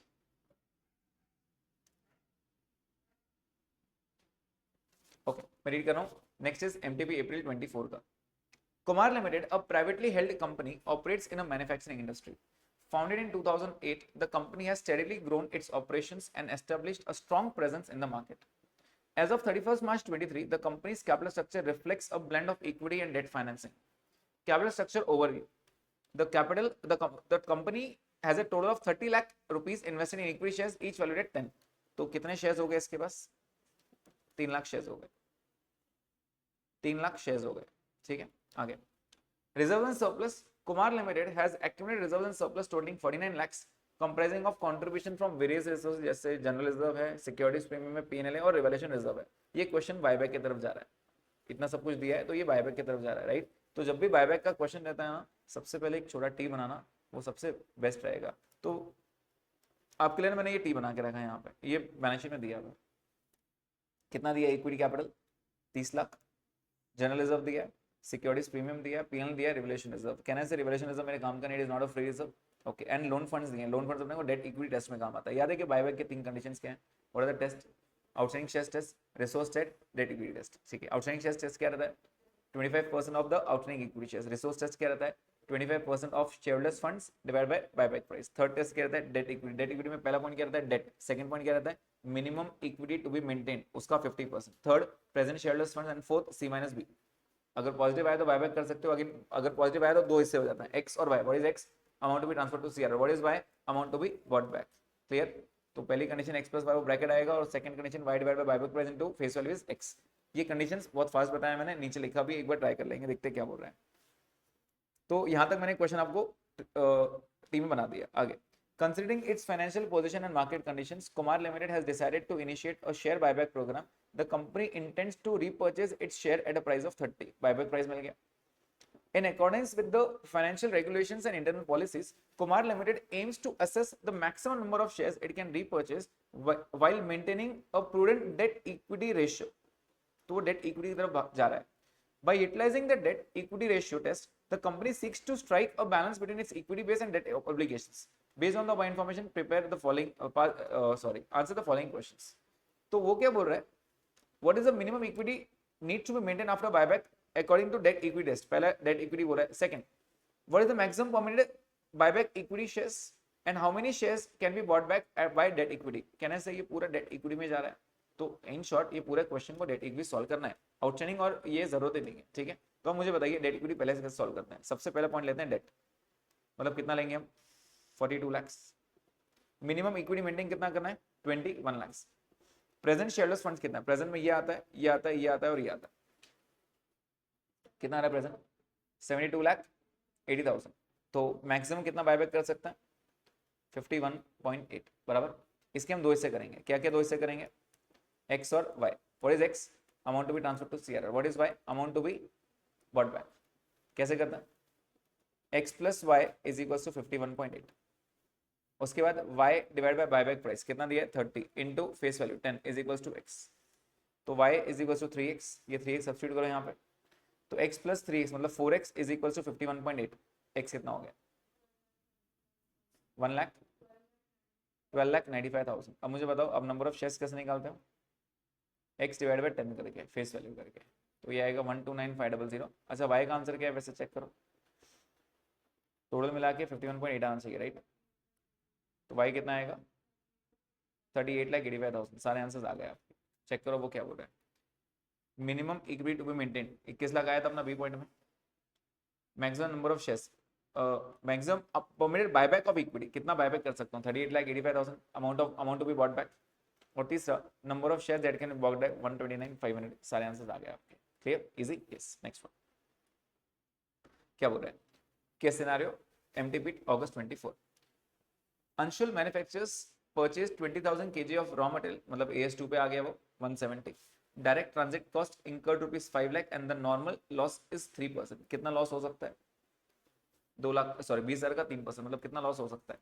600। मतलब मेरे हाथ में 19,400 ही आएंगे, मैं जितना ही कॉस्ट पकड़ूंगा मैं बोलूंगा 19,400 का परचेस किया मैं, ठीक है।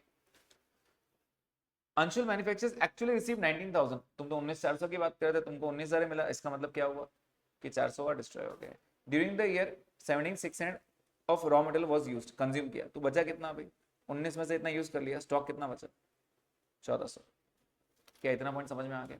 आगे the purchase price includes 15 per kg as GST in respect of which full credit is allowed.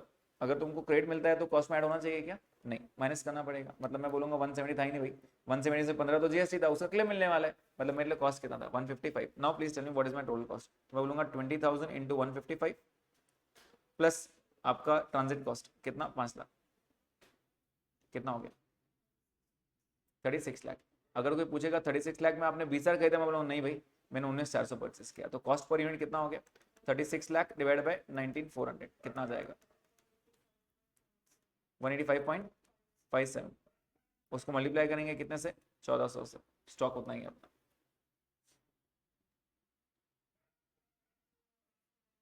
2,790। Clear? तो उसने क्या बोला है? What will be the cost of material, निकाला अपने 36 लाख। आगे what will the value of closing stock, अभी निकाला 259,798, 700। उन्होंने यहाँ पे राउंड ऑफ किया, मैंने यहाँ लिख के दिया आपको।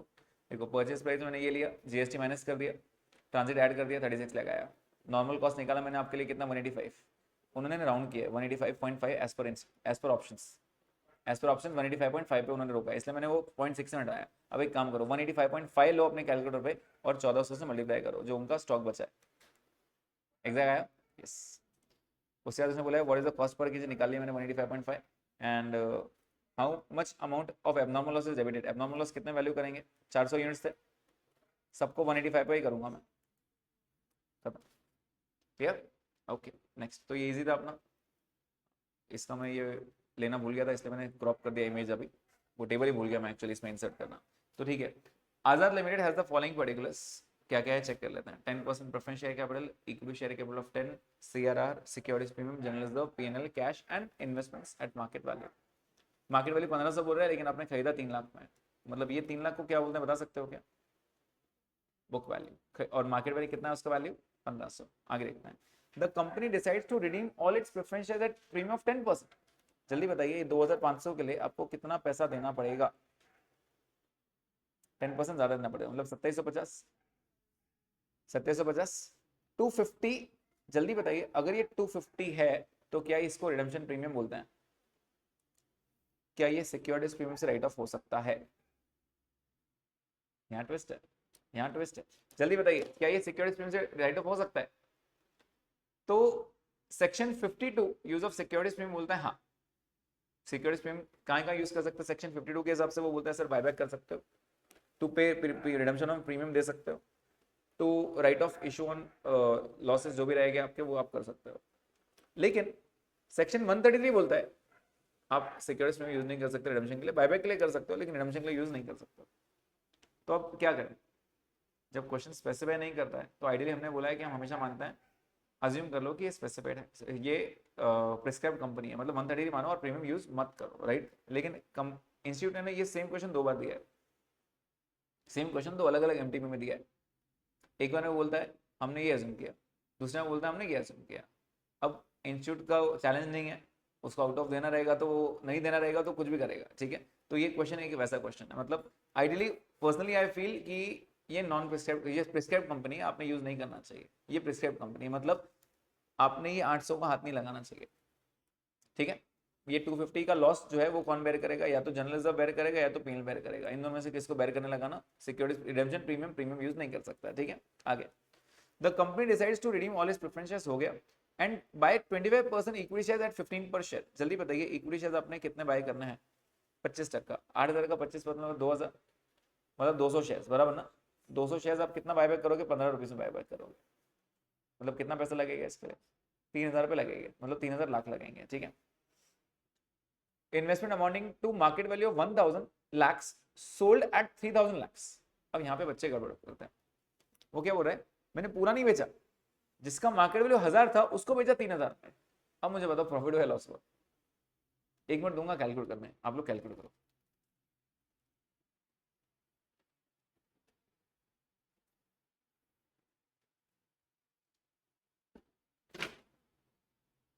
कितना, 1000, ओके। ऑनलाइन स्टूडेंट चेक करो 1000 का प्रॉफिट आ रहा है या कुछ और आ रहा है।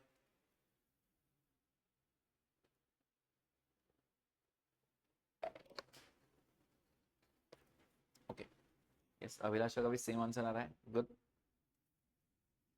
तो यहाँ पे रूल बहुत सिंपल है, cross multiply, market value book value. Market value 1500 था, बुक वैल्यू 3000 था, आपने पूरा थोड़ी बेचा, 1000 ही बेचा, 1000 का मार्केट वैल्यू तो बुक वैल्यू कितना, तो ये आएगा 2000।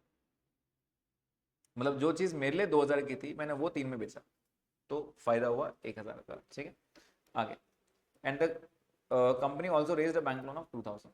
पैसे लाने के लिए लोगों को देना है ना, तो उतना देना पड़ेगा, ठीक है। तो पहला उसने क्या बोला, यही पूछा कितना प्रॉफिट हुआ, मैं बोलूंगा 1000 का प्रॉफिट हुआ। सेकंड क्वेश्चन क्या बोल रहा है, securities premium available after the redemption of preference shares. ये आंसर गलत है, उसने 550 दिया है, I feel it should B 800, right. तो मैंने ना यहाँ पे सॉल्यूशन दिया है आपको, और मैंने यहाँ दोनों लिख के दिया है आपको। If the company is prescribed, then securities premium cannot be utilized to rate of redemption premium। तो मैं बोलूंगा भाई मेरा आंसर 800 ही रहने वाला है, तुम रिडेम्पशन मतलब रिडीम करने के बाद भी मेरे प्रीमियम को हाथ नहीं लगा, 800 ही रहेगा। If the company is not prescribed, then securities premium can be utilized to rate of premium।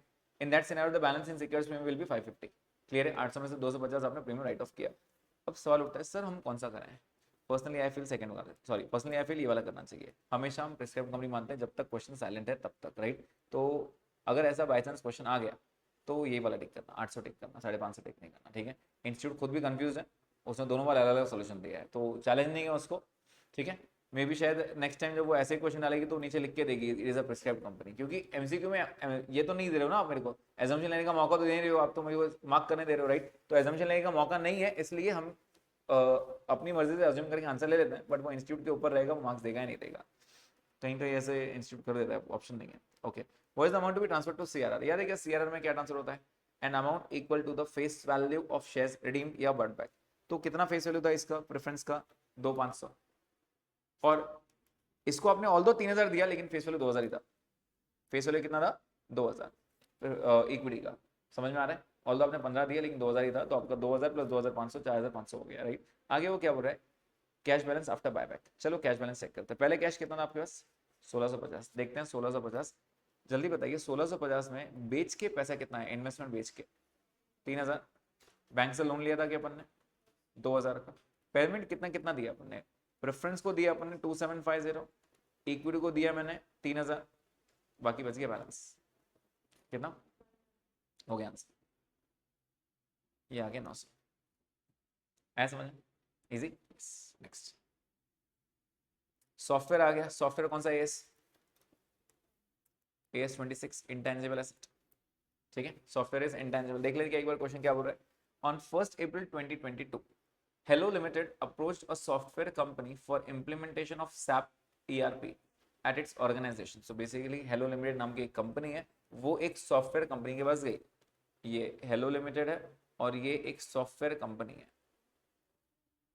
ठीक है।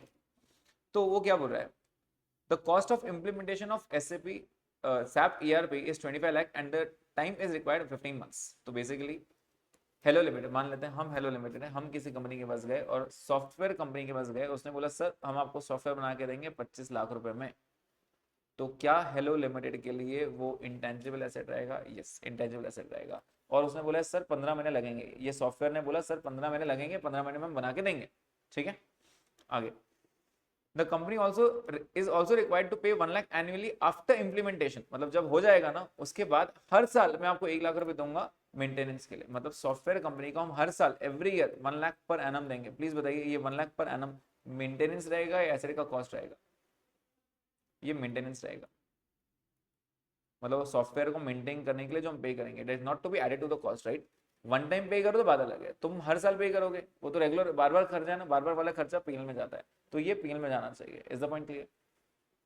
आगे, the implementation work started in June 22, 2022 में आपने स्टार्ट किया, ठीक है, and could not be finished in 15 months. June 22 से 15 महीने कब होते हैं सोचो तुम, अगर जून से स्टार्ट करना, जून पकड़ लो, जून जुलाई अगस्त सितंबर अक्टूबर नवंबर दिसंबर जैन फेब मार्च अप्रैल मई जून जुलाई अगस्त, मतलब अगले साल अगस्त में कंप्लीट हो जाना चाहिए, अगस्त 2023 में, राइट, लेकिन कंप्लीट नहीं हो पाया। द ERP वाज इम्प्लीमेंटेड मई 24, कुछ ज्यादा टाइम लगा दिया उसने, अगस्त 2023 का मई 2024 में इम्प्लीमेंट किया उसने। मतलब अल्टीमेटली ये सॉफ्टवेयर कंपनी ने हमारे पास आके इंस्टॉल करवाया मई 24 में, wherein it was expected to be around August September 24, right? आगे, due to delay in implementation the vendor refunded ₹2 lakh. Software ने बोला सर सॉरी गलती हो गई, बहुत लेट हो गया, एक काम करो इसमें 2 लाख माइनस कर दो। प्लीज बताइए मेरे एसेट का कॉस्ट कितना, is it 25 lakh, is it 23 lakh, 25 या 23? 2 लाख रुपए उसने रिफंड दिए मुझे, उसने बोला सॉरी सर गलती हो गई। तो मैंने जब अक्वायर किया तो कहने से मेरे जेब से 23 ही गया, 25 कहाँ गया, 25 दिया, 2 वापस दिया उसने। तो मैं तो ये बोलूंगा ना ठीक है लेट मिला कोई बात नहीं, लेकिन मेरे को 23 लाख में पड़ा हुआ एसेट, तो मैं बोलूंगा मेरा cost of asset 23 and not 25, पहला पॉइंट। आगे, ड्यू टू डिले हो गया, the company recognize intangible asset in September 23, that is 15 months from June. जो अपन ने अगस्त बोला था उसने जून एंड करके बोला, अपन ने जून पकड़ के बोला है, ठीक है। After 2 years, the company has got the SAP ERP more upgraded with latest version and additional features and functions, which also increases speed and Hello Limited for ₹7 lakh. उसने बोला 2 साल के बाद ये किया, 2 साल के बाद देखेंगे अपन क्या करना है, फिलहाल अभी की बात करो। उसने सितंबर 2023 में ही रिकॉग्नाइज कर लिया, सही किया या गलत किया? गलत किया। क्यों? आपने रिकॉग्नाइज कब करना चाहिए, जब इंप्लीमेंट होगा तब करोगे ना यार। देखो मैंने इसको ऑर्डर दिया जून में ऑर्डर दिया, और जून में ऑर्डर देने के बाद यहाँ से 15 महीने बाद मैंने रिकॉग्नाइज कर दिया, ये तो गलत हो गया ना यार। तुम इंप्लीमेंट करो उसको फिर रिकॉग्नाइज करो, तो इंप्लीमेंटेशन के बाद आप उसको रिकॉग्नाइज करोगे। तो वहां पे उसने दिया है on which date the intangible asset should be recognized, मैं बोलूंगा मई 2024 जब तुम इंप्लीमेंट करोगे। क्लियर, पहला पॉइंट। दूसरा, at what amount the SAP should be recognised in the as intangible asset, मैं बोलूंगा 23 लाख नॉट 25 लाख, ठीक है। तीसरा, how should the annual maintenance updation expenses should be accounted for, मैं बोलूंगा चार्ज कर दो पीएल में, खत्म करो, ठीक है। Next, should be recognised as expense in the PL during implementation period, how the expenditure incurred should be accounted for, जब तक इंप्लीमेंट हो रहा है तो क्या हम इसको मेकिंग ऑफ इंटेंजिबल एसेट बोल सकते हैं, मेकिंग को मतलब WIP बोल सकते हैं, राइट। तो यहाँ पे उन्होंने कुछ ऑप्शन दिए है क्या? Yes, intangible asset under development, ये बात आप इजीली ऑप्शन देख के क्लियर बता सकते हो। देखो ऑप्शन क्या है, इट विल बी एक्सपेंस, नहीं बाबा एक्सपेंस कैसे करेंगे, एसेट है वो मेरा, एसेट बता सकूंगा। It will only be disclose, क्यों डिस्क्लोज करूंगा, पैसा जा रहा है मेरा, पेमेंट की एंट्री करनी पड़ेगी। It will recognize as item of PP कहाँ से, इंटेंजिबल है तो क्लियर, तो एक ही ऑप्शन बचता है वो intangible. Is the point clear? चलिए नेक्स्ट देखते हैं, ये भी मजेदार क्वेश्चन है, इसमें मेरे ख्याल से इंस्टीट्यूट से एक और मिस्टेक हुआ, वो ये है, एक मिनट देखना मुझे, नहीं ये वो नहीं है, दूसरा क्वेश्चन है। चलो देखते हैं क्या बोल रहे हैं। Excellence limited is a real estate company, real estate company का काम क्या रहता है? रेसिडेंशियल या कमर्शियल प्लॉट्स बनाना, मतलब बिल्डिंग्स बनाना और उसको बेच देना, ठीक है। आगे, which constructs residential and commercial projects for selling, मतलब उनका काम है। अब मुझे एक बात बताओ, अगर मेरा रियल एस्टेट कंपनी है और मेरे पास 10 फ्लैट्स पड़े हैं, ये मेरा PPE माना जाएगा या मेरा इन्वेंट्री माना जाएगा? इन्वेंट्री, काम है मेरा, वो बिजनेस है, right. The cost of land acquired for project is 10 crore, क्या ये 10 करोड़ ऐड होगा? Yes. Cost of construction 25 crore, ये भी ऐड होगा। The company also incurred ₹10 lakh for various admin expenses in relation to planning of the building. बेटा admin कभी add होता है क्या? ये इनडायरेक्ट नेचर का होता है। एडमिन इज ऑलवेज इनडायरेक्ट, और इनडायरेक्ट खर्च हम कभी ऐड नहीं करते हैं। बच्चे गड़बड़ क्या करते हैं, 10 लाख ऐड कर देते हैं, वो नहीं ऐड करना। ठीक है, आगे। The construction of building completed eight the end of year 1 the NRV was 40 crore. NRV 40 crore है। प्लीज बताइए सबसे पहले तो ये मेरे इन्वेंट्री है या पीपीई है? इन्वेंट्री है। अगर ये इन्वेंट्री है, इन्वेंट्री, तो इन्वेंट्री का कॉस्ट कितना हुआ जल्दी बताइए। कॉस्ट कहने से कॉस्ट हुआ 35 और एनआरवी कितना हुआ 40। आप किस वैल्यू करोगे? कॉस्ट और NRV which ever is lower, तो मैं वैल्यू करूंगा 35 पे। समझ में आया? At the beginning of next year, that is year 2, the company decided to use the building at its corporate office। अब उसने बोल दिया नहीं सर, अपनी खुद का ऑफिस बनाएंगे यहाँ पे। तो अब मुझे बताओ, क्या ये इन्वेंट्री से पीपीई में आ गया? मतलब 2 से वो 10 में कन्वर्ट हो गया। पहले आप बोल रहे थे इन्वेंट्री है, पहले बेचने का मन था, अब ईयर 2 में आप बोलो नहीं ये तो पीपीई है। ठीक है, कितने कितने कॉस्ट पे लोगे? 40 पे या 35 पे?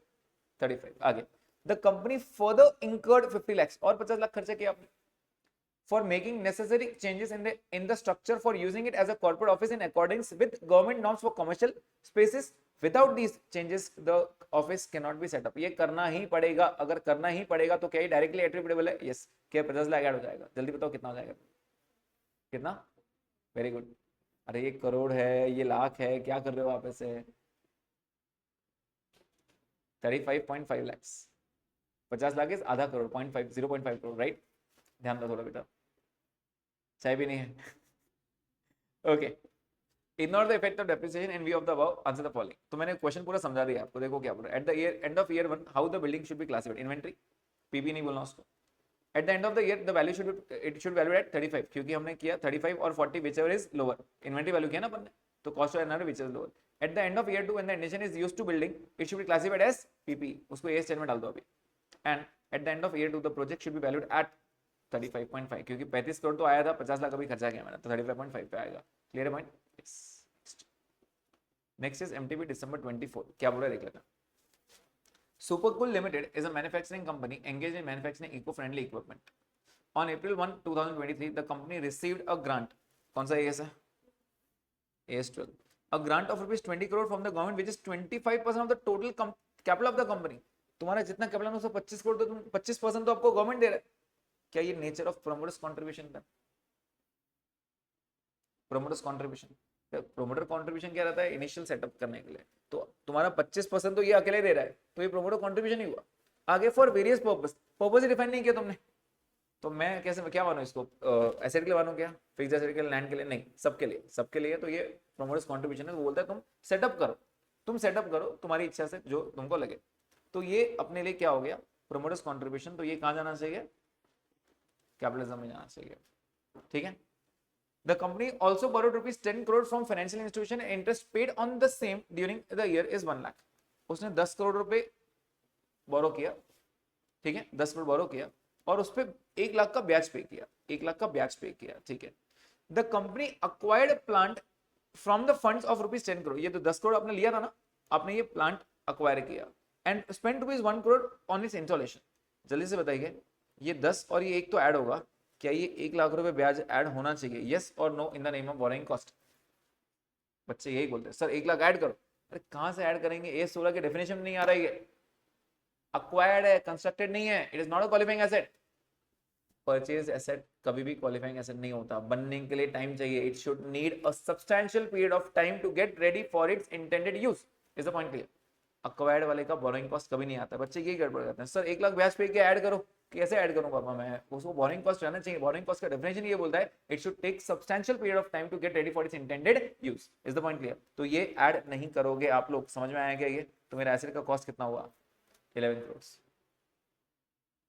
10 lakh has been spent on professional fees for installation of for necessary for installation. क्या ये ऐड होगा? हाँ। तो कितना हो गया? 11 करोड़ 10 लाख मतलब 11.1। ठीक है, आगे। The company also spent 50 lakhs for revenue। Revenue वाला खर्चा तो पीएल में जाएगा, ये तो ऐड नहीं करेंगे। ठीक है। The plant and machinery was ready for its intended use on 30 September. Ready भी बोल रहा है, मतलब डेप्रिसिएशन करना पड़ेगा। 30 सितंबर को रेडी हो गया। डेप्रिसिएशन है 10%। डेप्रिसिएशन कितना है? 10%। अब एक एक करके बोलो। सबसे पहले एडजस्ट करो। The grant of 20 crore received by the company should be presented as, क्या करेंगे, कैपिटल रिजर्व। क्यों, वेरियस पर्पस था, 25% तुम लेके जा रहे हो, मतलब प्रोमोटर, अल्टीमेटली प्रोमोटर का मतलब होता है जो इनिशियल इन्वेस्टमेंट करेगा, 25% तुम ही कंट्रीब्यूट कर रहे हो, राइट। तो it is in the nature of promoters contribution should be transferred to capital reserve, पहला पॉइंट। दूसरा पॉइंट क्या हो रहा है, at what value the plant and machinery acquired should be recognised on 31 March 24। बच्चे क्या करते हैं 11.1, सर 11.1, अरे वो कब का पूछ रहा है, डेट क्या है 31 मार्च 24, तुम्हारा रेडी कब हुआ था 30 सितंबर 23 को, तो 30 सितंबर के बाद फिर डेप्रिसिएट करोगे ना आप, कितने में रेडी हुआ था 11.1 करोड़ में, तो 6 महीने का डेप्रिसिएशन लगेगा 10% पे, कितना डेप्रिसिएट करोगे 0.555, तो वैल्यू कितने बचेगी 31 मार्च पे 5, अरे गेटिंग दिस पॉइंट, चेक करो 10.5 करोड़। तो बच्चे क्या गड़बड़ करते हैं, पहला ऑप्शन 11.1 दिखाना, सर अभी अभी हमने कैलकुलेट किया था, डेट चेक करो 31 मार्च 24 का बोला है तुमने, 30 सितंबर को रेडी किया, तो 30 सितंबर का रेट तुम्हारा 11.1 है, 6 महीने डेप्रिसिएट तो करोगे, राइट। तो you have to very careful while reading the MCQs, date वगैरह सब ध्यान देना। नेक्स्ट क्या बोल रहा है, the revenue expense of 50 lakh should be recognised as expense, PL में डालना, which of the following is true, क्या हो रहा है, मैं सारे ऑप्शन रीड करो, ठीक है। Plant and machinery has been acquired out of government grant, so the same should be disclosed as net value, गलत। प्लांट एंड मशीनरी मैंने कहां से गवर्नमेंट ग्रांट से वैल्यू किया था, मैंने तो वो लोन लेके किया था। Plant and machinery belongs to financial institution, क्यों भाई मेरी प्लांट एंड मशीनरी, उसका कहां से आएगा, plant and machinery belong to the company and should be recognised as PP, ये एकदम बराबर है, मेरा एसेट है मैं रिकॉर्ड करूंगा।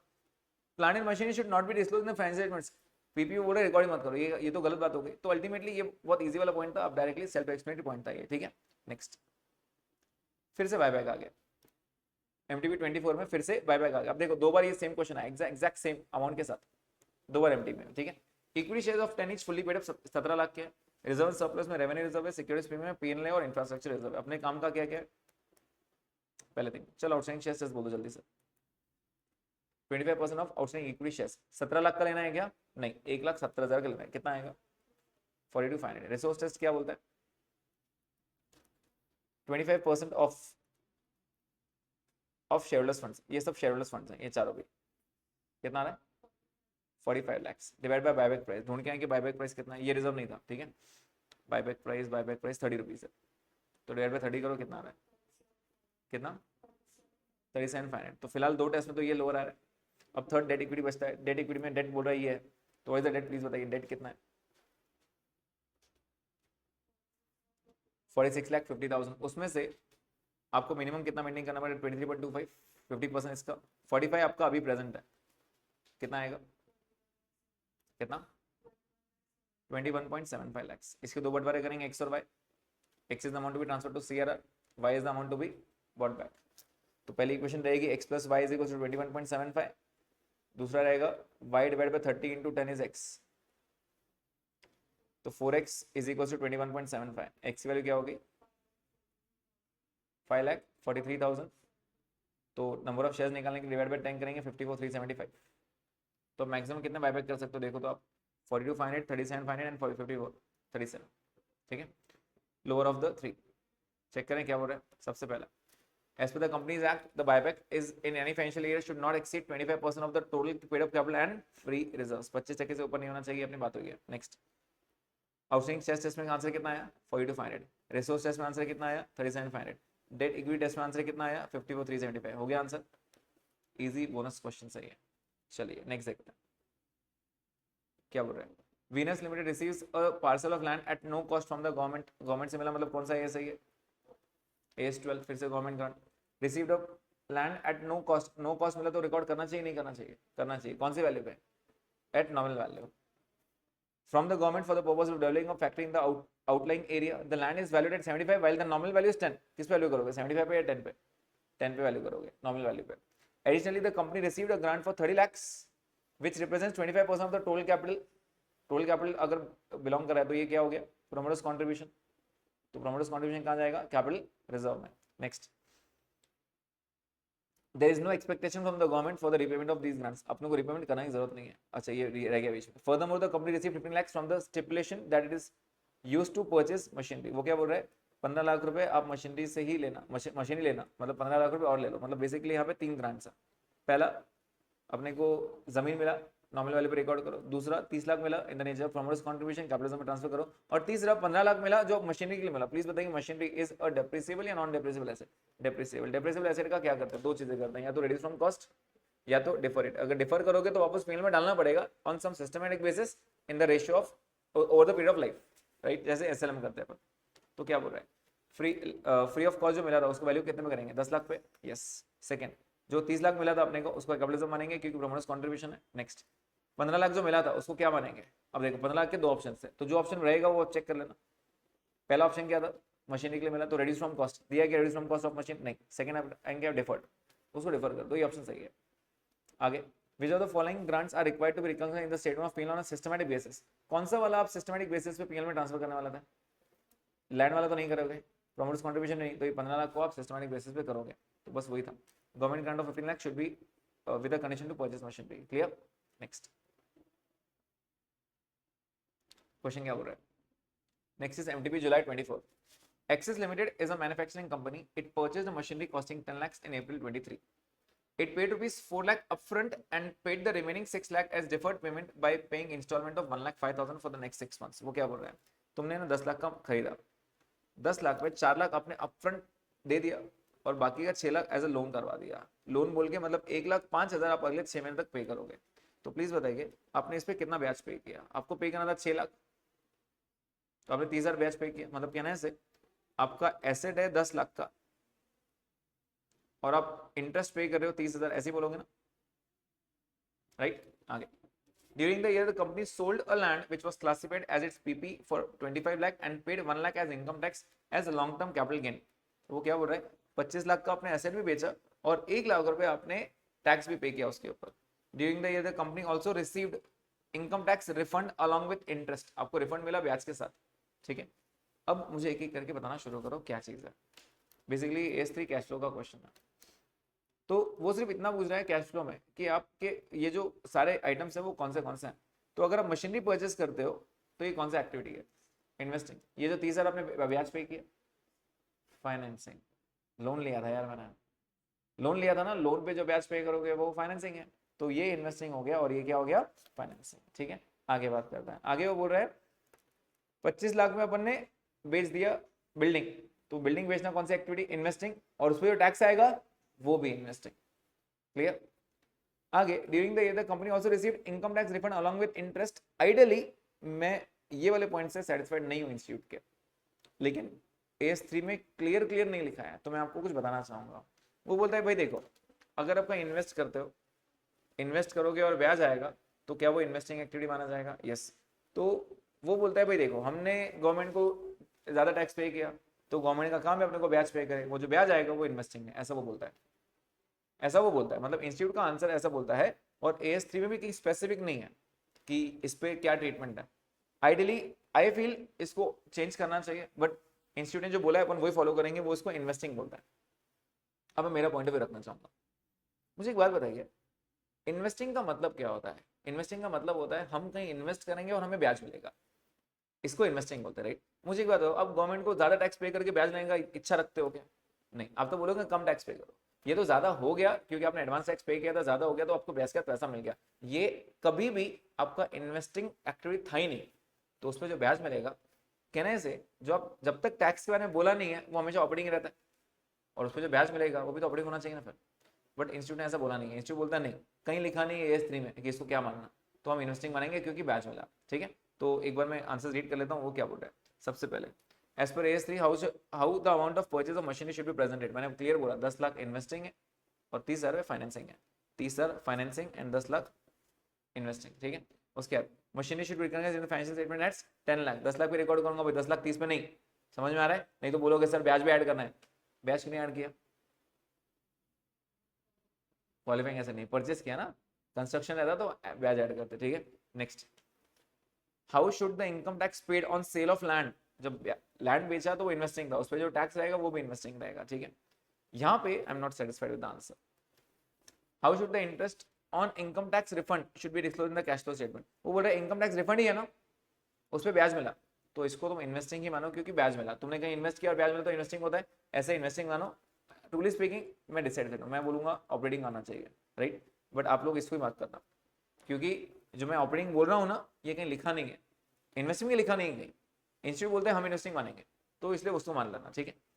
नेक्स्ट, हाँ ये आ गया दमदार क्वेश्चन, मेरे ख्याल से 2 ही क्वेश्चन बाकी है पेपर,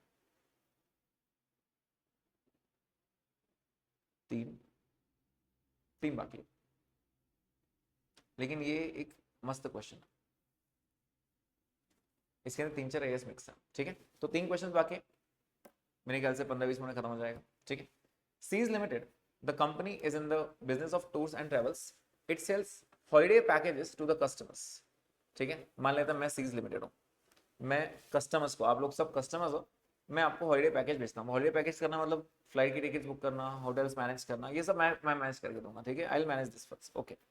आगे वो क्या होता है, the company negotiates upfront with the airlines, company मतलब मैं एयरलाइन से नेगोशिएट करूंगा, ठीक है, to buy a specific number of tickets and pay for those tickets regardless of whether it is able to resell all of them or not। मैंने उसको बोल दिया भाई एक काम कर, तू मेरे को कोट कर कितना देगा फ्लाइट का टिकट, उसने बोला सर 3,000 रुपये, मैंने कहा 50 टिकट मेरी बुक कर ले, मैं बेच पाऊँ नहीं बेच पाऊँ मेरा मैटर है, तेरे को कोई लेना देना नहीं है। मुझे एक बात बताइए, am I working as an agent और I am the principal itself?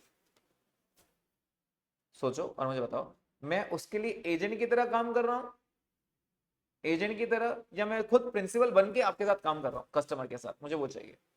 Concept समझ में आया कि मैं क्या बोल रहा हूँ? मैं एक बार यहाँ पे ड्राइंग बना देता हूँ, ड्राइंग, ये कस्टमर है, कस्टमर को फ्लाइट की टिकट चाहिए, ठीक है, तो मेरी एक एजेंसी है, ट्रैवल एजेंसी है मेरी, ठीक है, मेरी एक ट्रैवल एजेंसी, मेरी कंपनी जो सीज लिमिटेड है वो ये है, ठीक है, ये सीज लिमिटेड है, ट्रैवल एजेंसी है, और मैंने एयरलाइंस को क्या बोला है, एक काम करो 50 टिकट मेरे नाम पे लिख दो, कितना रेट लोगे? 3,000 मेरे से अपफ्रंट पेमेंट ले लो, अपफ्रंट 3,000 इंटू 50 मेरे से ले लो, मैं कस्टमर को बेचूं नहीं बेचूं वो मेरा नाम है, बिकी तो भी पैसे मेरे, नहीं बिकी तो भी मैंने आपको पैसे दे दिए, आपका लुकआउट नहीं है इसके अंदर। प्लीज बताइए, इज द ट्रैवल एजेंसी मतलब मैं उसके एजेंट की तरह काम कर रहा हूं, या I am working as a principal itself?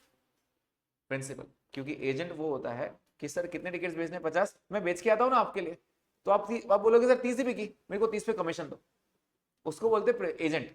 मैंने बोला भाई देख रेस्ट तो मैंने पूरा ले लिया ना मेरे तरफ, मैं तेरा एजेंट नहीं हूं, मैं प्रिंसिपल हूं, काम मैं कर रहा हूं, बिकी तो भी तेरे को पैसे दूंगा, नहीं बिकी तो भी पैसे दूंगा, तेरे को 50 टिकट लेने से मतलब है, मैं बेचूं या नहीं बेचूं।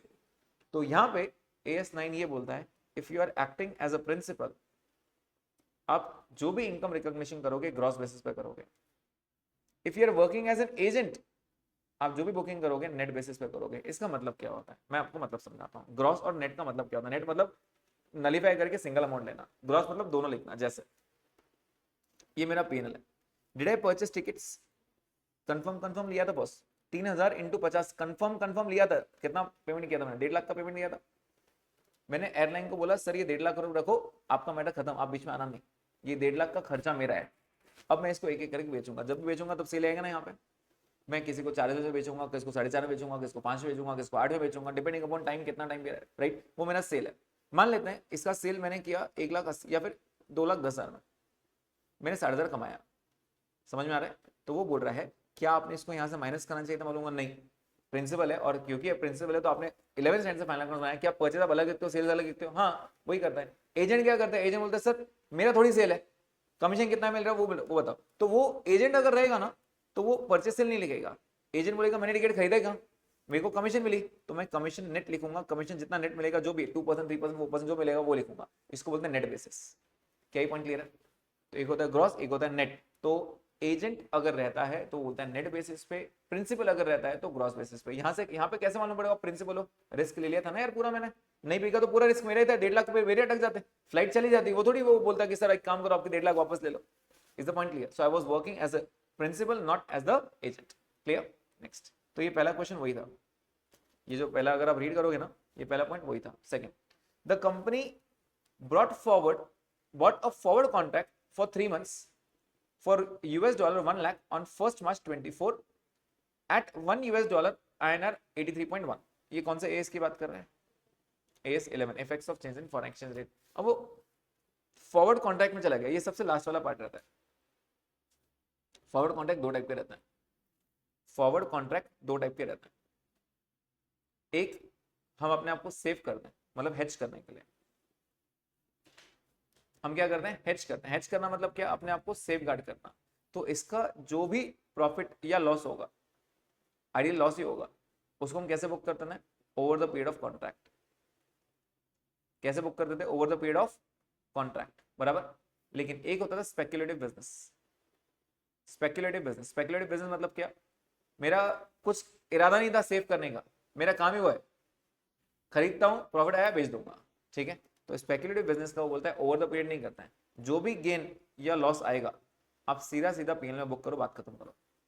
सीधा सीधा पीएल में बुक करो और बात खत्म करो। और मान लेते हैं एग्जांपल, इसके बीच में बेचने से पहले बिफोर सेल आपका ईयर एंड आ गया। जैसे मान लेते हैं मैंने 3 महीने का कॉन्ट्रैक्ट लिया 1 मार्च को, सोचा था 31 मार्च तक रेट बढ़ जाएगा बेच दूंगा, लेकिन मैं बेच नहीं पाया, वो टाइम पे रेट कम हो गया था। मैं सोचा बाद में बेचूंगा, अप्रैल में बेच दूंगा।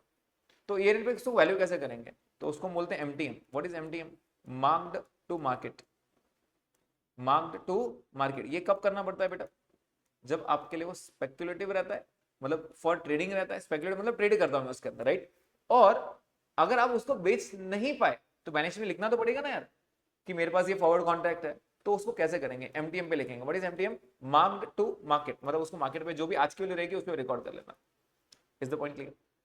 अब अगेन अगर कुछ दिया नहीं रहता तो हमने ये मानना चाहिए, जैसे उसने बोल दिया खरीदा बेच दिया, खरीदा और बेचा तो आइडियली ये होना चाहिए, ठीक है। खरीदा और बेचा तो ये होना चाहिए, मतलब गेन लॉस आपने पीएल में बुक करना चाहिए। लेकिन क्लैरिफिकेशन नहीं है तो वो कुछ भी अज्यूम कर सकता है। लेट्स सी उन्होंने क्या अज्यूम किया। तो ये पहला वाला पॉइंट अपना कहाँ चला गया था इसके अंदर? ये AS9 में चला गया था, रेवेन्यू रिकॉग्निशन। सेकंड वाला AS11 में आ गया।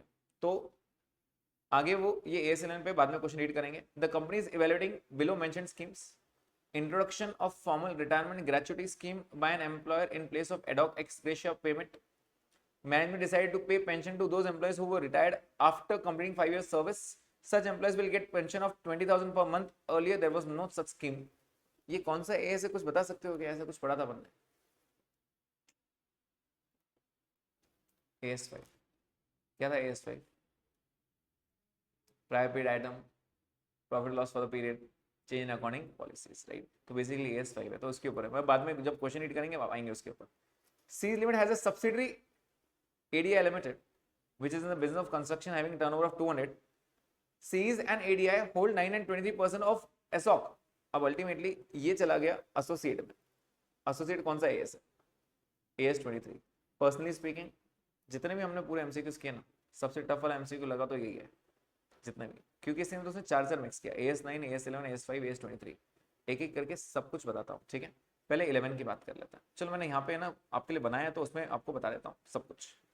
Entity is acting as a principal और एन एजेंट। एजेंट अगर प्रिंसिपल है तो क्या बेसिस पे? ग्रॉस, मतलब परचेज अलग लिखना, सेल्स अलग लिखना, और एजेंट रहा तो नेट बेसिस पे कमीशन लिखना, ठीक है। Since Seas Limit purchase the tickets from airlines, irrespective of whether it will be able to sell or not, the entire risk is transferred to Seas, making it the principal. तो principal है तो हम gross basis record करेंगे, ठीक है। पहला MCQ read कर लो, वो यही बोल रहा है। What should be the basis of revenue recognition for Seas? It should be gross basis. पहला पॉइंट क्लियर। दूसरा क्वेश्चन क्या बोलता है वो बोल देख लेना। Please suggest accounting treatment of forward contract for the year 31 March as per accounting standard 11। तो मैंने अभी आपको बताया था 11 का क्या करोगे। आइडियली आई फील आपने ये करना चाहिए। I am not satisfied with the answer, कहीं पर भी लिखा नहीं है। देखो अभी मैं वो क्वेश्चन रीड कर रहा हूँ एक बार फिर से, ये वाले क्वेश्चन से। The company bought a forward contract for 3 months on 1 मार्च। 1 मार्च को आपने खरीदा, ठीक है। On 31st March 24, when the company closed its books, the rate was 83.15. बेचा नहीं अभी तक उसने। On 1st April, the company decided for premature settlement of the contract due to unexceptional circumstances. 1st April को आपने उसको सेल कर दिया, मतलब कहने से 1 महीने के अंदर सेल कर दिया। जब तुम 1 महीने के अंदर सेल कर लेते हो, क्या उसको स्पेकुलेटिव बिजनेस कहा जाता है? अगर स्पेकुलेटिव कहा जाता है तो आप मुझे बताइए स्पेकुलेटिव का मैंने आपको क्या बताया? एंटायर गेन और loss should be transfer to P&L। पहला पॉइंट, जो भी गेन लॉस होगा it should if not sold. 31 March को नहीं बेचा था, अगर 31 मार्च को नहीं बेच पाया, उसने बेचा 1 अप्रैल को, तो 31 मार्च को मैनेजमेंट में दिखाना पड़ेगा। If not sold before year end then should be marked to market value. It should be marked to market value, मतलब MTF ये करना चाहिए, राइट। और अगर नहीं किया for hedging, that is not for trading. मैं अपने आप को सेव कर रहा था। तो premium on contract will be amortised over the life of the contract. ऐसे देखा है अपन ने, ओवर द पीरियड 5 महीने का तो 5 महीने, 6 महीने तो 6 महीने। क्वेश्चन ने कहीं पर भी बोला नहीं है ये कौन सा है, और उन्होंने बोल दिया है कि हम तो ये मान रहे हैं फर्स्ट वाला, मेरा थोड़ी स्पेकुलेटिव बिजनेस है, कहाँ लिखा है यार, तुम एक महीने बेच रहे हो, ये स्पेकुलेट नहीं तो क्या हुआ फिर, राइट। तो आइडियली आई फील ये होना चाहिए, ए होना चाहिए, बट उन्होंने डी दिया है।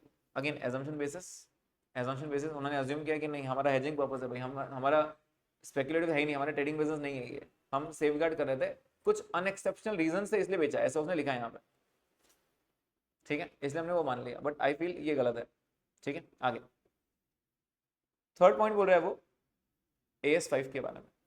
You are requested to advise whether the company, in respect of accounting requirements of the above schemes related to employee benefits, as to which one of these should be considered as a change in accounting policy during the year.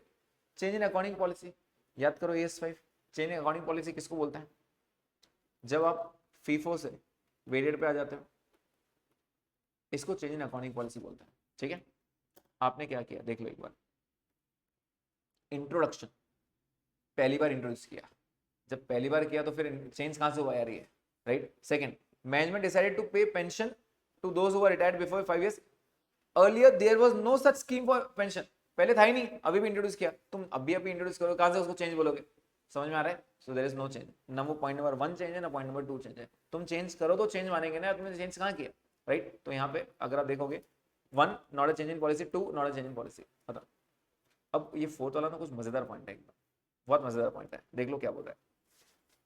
Seas Limited has a subsidiary Adi Limited which is in the business of construction having 200 crores, वो 200 करोड़ अपने काम का नहीं है, मतलब वो बोल रहा है ये सब्सिडरी है, सब्सिडी मतलब इन्वेस्टमेंट उसका मोर देन 51% रहा होगा, लेट्स अज्यूम 60%, अज्यूम करो 60%, ठीक है। सीज एंड आदि मतलब अल्टीमेटली वो क्या बोल रहा है, आदि उसका सब्सिडरी है, ये सब्सिडरी है, राइट। अब वो क्या बोल रहा है, सीज एंड आदि होल्ड 9 and 23% इन एसोसिएट एसॉक, मतलब इसका इन्वेस्टमेंट एसॉक में कितना परसेंट, 23%, और इसका 9%। अब मुझे बताओ क्या मोर देन 20% में वो एसोसिएट माना जाएगा, लेकिन 9% माना जाएगा क्या, नहीं। लेकिन क्या सीज इनडायरेक्टली इसको होल्ड करता है, कैसे, वो बोलेगा मेरे एसोसिएट का 23 है ना और मेरा 9 है, हो गया 32, तू भी मेरा एसोसिएट है, बात खत्म, समझ में आ रहा है। तो एसोसिएट की वर्किंग हमने कौन से एस में सीखी थी, AS23 में, किसमें सीखी थी, AS23 में। और AS23 में एक मेथड का नाम होता था, मेथड का नाम याद है क्या, AS23 में अकाउंटिंग कैसे होती है, मेथड का नाम याद है क्या, उसको हम बोलते हैं इक्विटी मेथड, उसको हम क्या बोलते हैं, इक्विटी मेथड। क्या रहता है इक्विटी मेथड, तो एक बार समझ लो अच्छे से। मान लेते हैं ये आदि लिमिटेड है, उसने इन्वेस्ट किया एसॉक में, इन्वेस्टमेंट इन एसॉक, उसने इन्वेस्ट किया 1000, ठीक है, और ये इन्वेस्टमेंट कितना था, 23%, ठीक है। अब एजॉक सीधी बात है प्रॉफिट कमाएगा, इसने प्रॉफिट कमाया मान लेते हैं 100 रुपये प्रॉफिट कमाया साल भर का, मैं उसको बोलूंगा भाई देख 23 रुपये तो मेरा है ना यार, तो मैं 23 रुपये ऐड कर दूंगा, मेरा इन्वेस्टमेंट वैल्यू कितनी हो गई 1023, इसको बोलते हैं इक्विटी मेथड। तो बेसिकली तू जितना कमाएगा सबका 23% मैं लेके जाऊंगा, ऑल्दो तूने मेरे को दिया नहीं है, लेकिन मैं बोलूंगा रिसीवेबल है, मिलने वाला है मेरे को, क्योंकि तू जो है अल्टीमेटली 23% मेरे पास है, तो मैं इक्विटी मेथड फॉलो करूंगा, उसको 23 रुपये ऐड कर दूंगा, इसको बोलते हैं equity method, simple as that, clear. आगे आगे वो क्या बोल रहा है, प्रेजेंट प्लीज कमेंट। अच्छा इसमें ना मैं यहाँ पे ड्राइंग में बता देता हूँ, आपको समझेगा एक्जैक्टली क्या हुआ, तो फिर मैं ऑप्शन करूंगा तो समझेगा। तो मैंने यहाँ पे कुछ बनाया है आपके लिए, क्या बोल रहा है, सीज की एक सब्सिडरी आदि, और आदि का एसोसिएटेड 23% और इसका 9% इन्वेस्टमेंट दिख रहा है। अब मुझे बताओ कंसोलिडेशन कौन बनाएगा, CFS, पहले तो सीज बनाएगा, क्या सीज इसको पूरी तरह इंकॉर्पोरेट कर लेगा, what do you mean by पूरी तरह इंकॉर्पोरेट कर लेगा, वो बोलेगा तेरे सारे एसेट्स मेरे, तेरे सारे लाइबिलिटीज मेरे, अगर 60% रहा तो भी बोलूंगा पूरा 100% लूंगा, 40% MI शो कर देंगे, राइट। तो यहाँ पे मैंने पहले आदि का आंसर बनाया, आदि का, आदि भी CFS बनाएगा, और आदि एसॉक को किस पे वैल्यू करेगा, इक्विटी मेथड पे।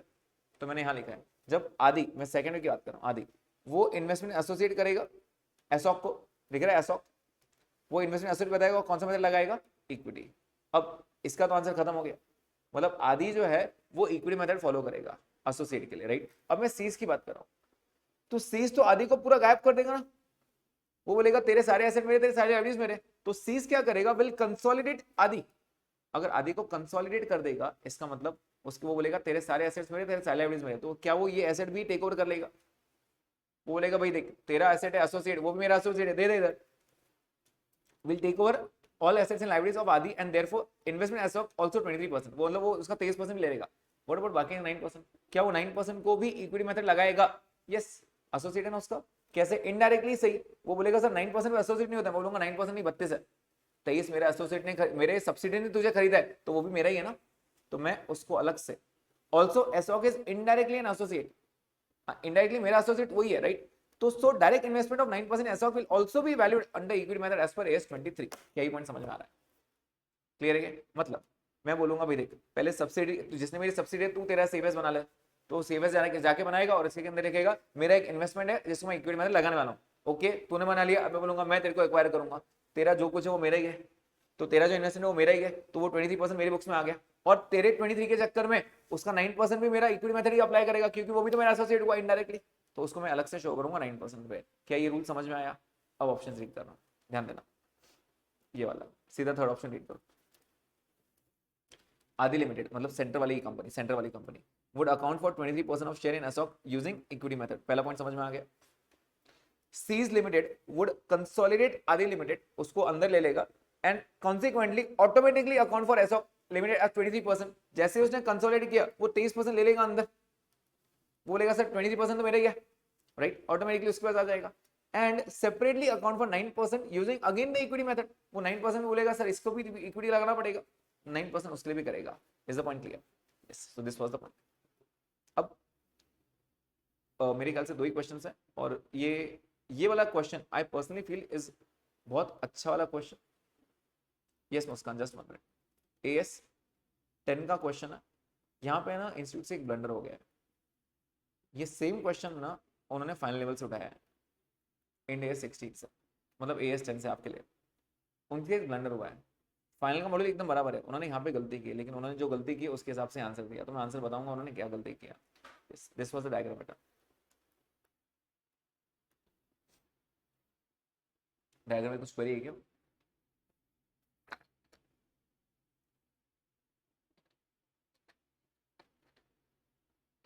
ओके चलिए नेक्स्ट आगे बढ़ते हैं।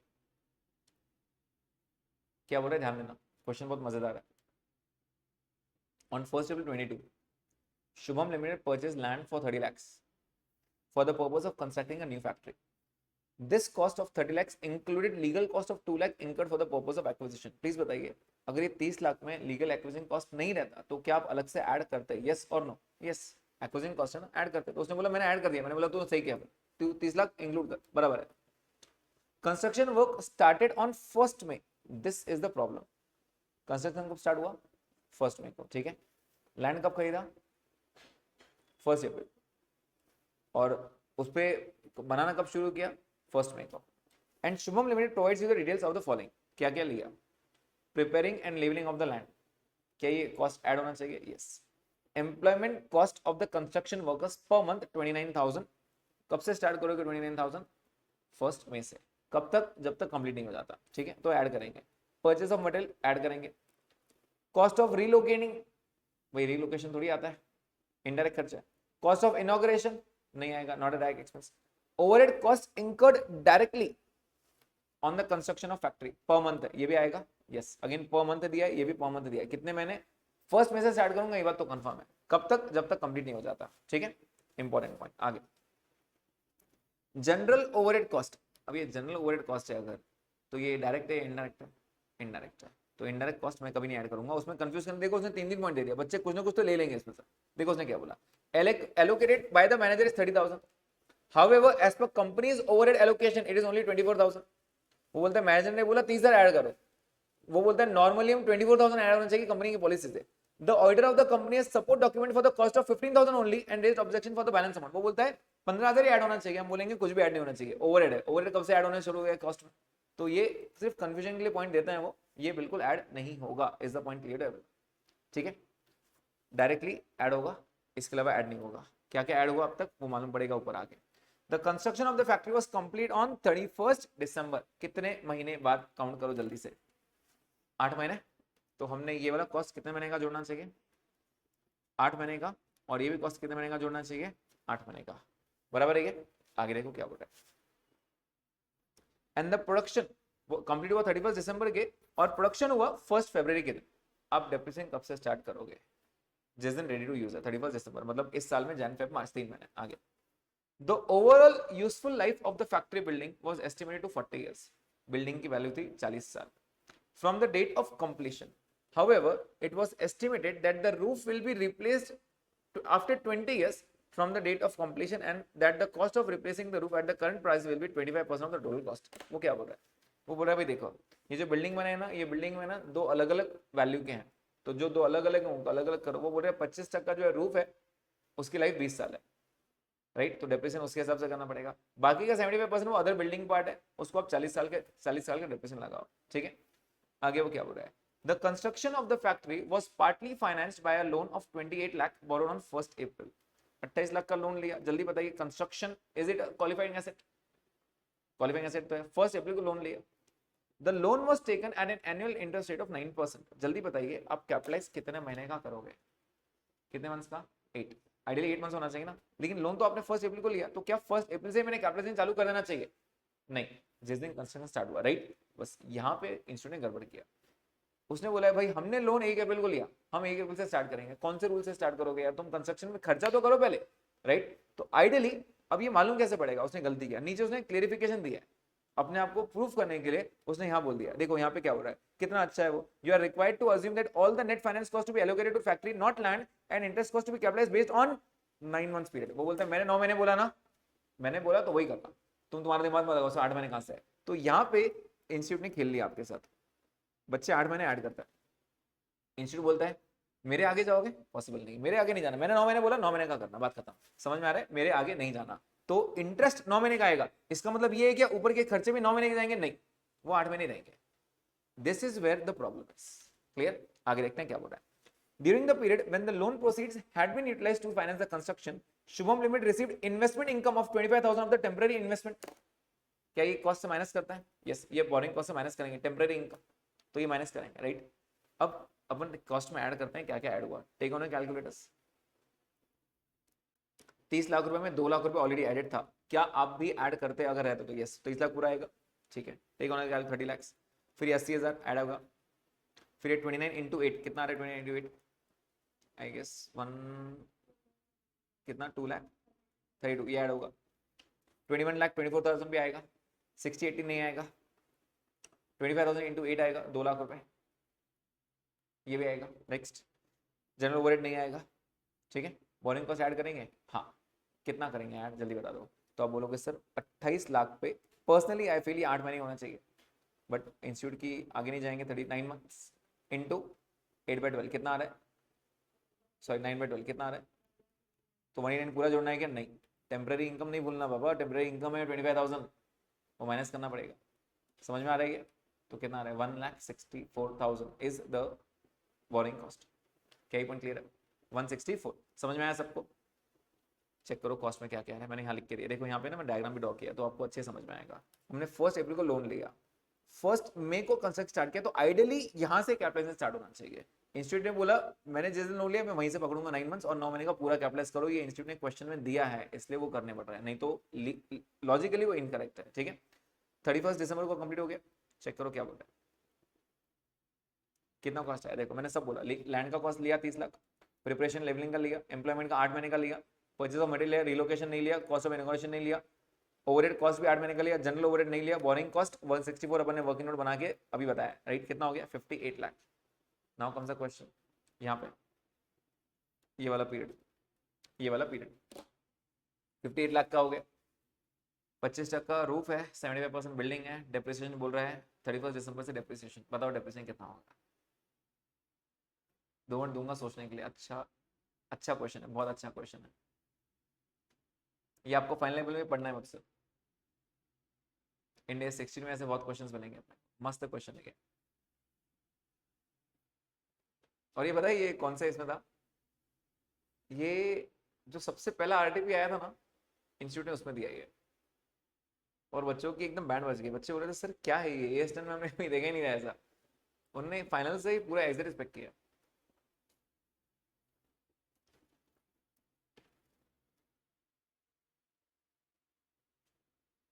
अच्छा सिर्फ रूफ का कॉस्ट बता दो मुझे बस. 7 लाख. ओके, अब ध्यान में था आपके.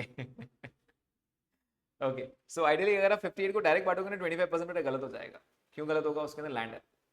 तो यहाँ पे ध्यान दीजिए, मैंने यहाँ पे करके रखा है आपके लिए 58 लाख में 30 लाख की तो लैंड की वो नॉन डेप्रिसिएबल भाई, उसको डेप्रिसिएट नहीं करना, बाकी बचा 28, उसमें से 25% रूफ है, उसकी लाइफ 20 ईयर्स है, और 75% अदर बिल्डिंग है जो 21 लाख है, राइट। इसकी लाइफ 40 साल है। प्लीज बताइए इसका एक साल का डेप्रिसिएशन कितना होगा, एक साल का 7 लाख माइनस 0 डिवाइड बाई 20, लेकिन मैं 3 महीने का लूंगा ना यार, 3 महीने का डेप्रिसिएशन, राइट। और इस पे डेप्रिसिएशन कितना करेंगे, 21 lakh minus 0 divide by 40 years, is the point clear. लेकिन 3 महीने का लूंगा क्योंकि डेप्रिसिएशन 31 दिसंबर से स्टार्ट होगा, राइट। 3 महीने का डेप्रिसिएशन तो हमने यहाँ लिख के दिया है, depreciation on roof and depreciation on other building total हो गया 21,875। अब मुझे बताओ क्या आपका टोटल कॉस्ट 58 था, यस 58 था, 3 महीने का डेप्रिसिएशन मैंने निकाला 21,875, तो आपका WDV कितना आ गया 5778,125। Is the point clear to everyone, समझ में आया क्या। बहुत मजेदार क्वेश्चन था ये, जिसके अंदर लैंड अलग करना पड़ता है, बिल्डिंग अलग करना पड़ता है, बिल्डिंग में रूफ अलग करना पड़ा और उसका अदर बिल्डिंग अलग करना पड़ा, क्योंकि दोनों की लाइफ अलग अलग थी। Clear, okay. तो यहाँ पे वो क्या बोल रहा है, सबसे पहले विच of the following incurred directly or in construction will be capitalized, इनमें से कौन सा कैपिटलाइज होगा, तो मैं बोलूंगा incurred as a legal cost, जो 2 lakh incurred as a legal cost था वो कैपिटलाइज होगा, बाकी इन तीनों में से किसको भी ऐड नहीं करना। Next, amount of employment construction workers should be capitalise, employment workers का कितना किया था अपन, एम्प्लॉयमेंट वर्कर्स का देखो, एम्प्लॉयमेंट वर्कर्स का कितना कैपिटलाइज किया था, 2,32,000, ये है 232। What is the amount of net borrowing cost to be capitalise, निकाला हमने 164, and what is the value after that is WDV 31st March 23 को, तो अपने निकाला 5778,125 which is the exact answer in matching by institute। तो I feel ये बच्चों का नाइंसाफी है 9 मंथ्स लिख के, क्योंकि 8 महीने का होना चाहिए, बच्चों के पूरे कंसेप्ट हिला देता है वो, राइट। बट इंस्टीट्यूट को चैलेंज नहीं है, इंस्टीट्यूट बिल्कुल ऐसे पॉइंट्स दे सकता है, ठीक है। चलिए नेक्स्ट पॉइंट देखते हैं, which is I feel last scenario, या लास्ट सिनेरियो नहीं करते ये बेसिक है, चलो ठीक है कर लेते हैं, क्या बोल रहा है देखते हैं। मतलब वो फिर से AS10 और थोड़ा बहुत बायबैक आ गया शायद। केसर limited, a company engaged in various business activities has decided to initiate a buyback on 1st April. The company plans to repurchase 25,000 shares of ₹10 each at a price of 20। तो वो बोल रहा है 25,000 शेयर्स खरीदने का मन है हमारा, 20 रुपए में बायबैक प्राइस है। The buyback initiative is in compliance with the company's articles of association, मतलब वो खरीद सकता है, and necessary resolution has been passed। वो बोल रहा है रेजोल्यूशन भी हो गया, तुम टेंशन मत लो, तुम खरीदो सिर्फ। As a part of financial agreement for the share buyback, Kesar Limited intends to use its current assets, particularly to the bank balance, to make the payment for the repurchased shares. Here is a snapshot of Kesar's balance sheet as on 31st March. Equity share capital 12.5 lakh रुपए, reserve surplus में premium है, P&L है और revenue reserve है, long term borrowings है उसके, land and building, plant and machinery, furniture and other assets. आप balance sheet बनाओगे तो आंसर टैली हो जाएगा।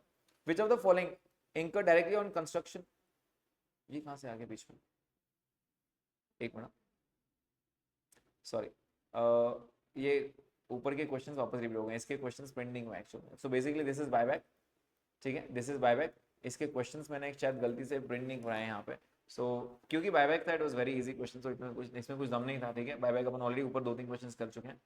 सो आई फील अब लोगों को अब समझ में आया कि सिनेरियोस कैसे रहते हैं, how to tackle them. 3-4 scenarios personally I feel were tough मतलब जहाँ पे बच्चे गड़बड़ कर सकते हैं, विच इज दिस वन, मतलब मैं आपको इसको मार्क करा देता हूँ आपको।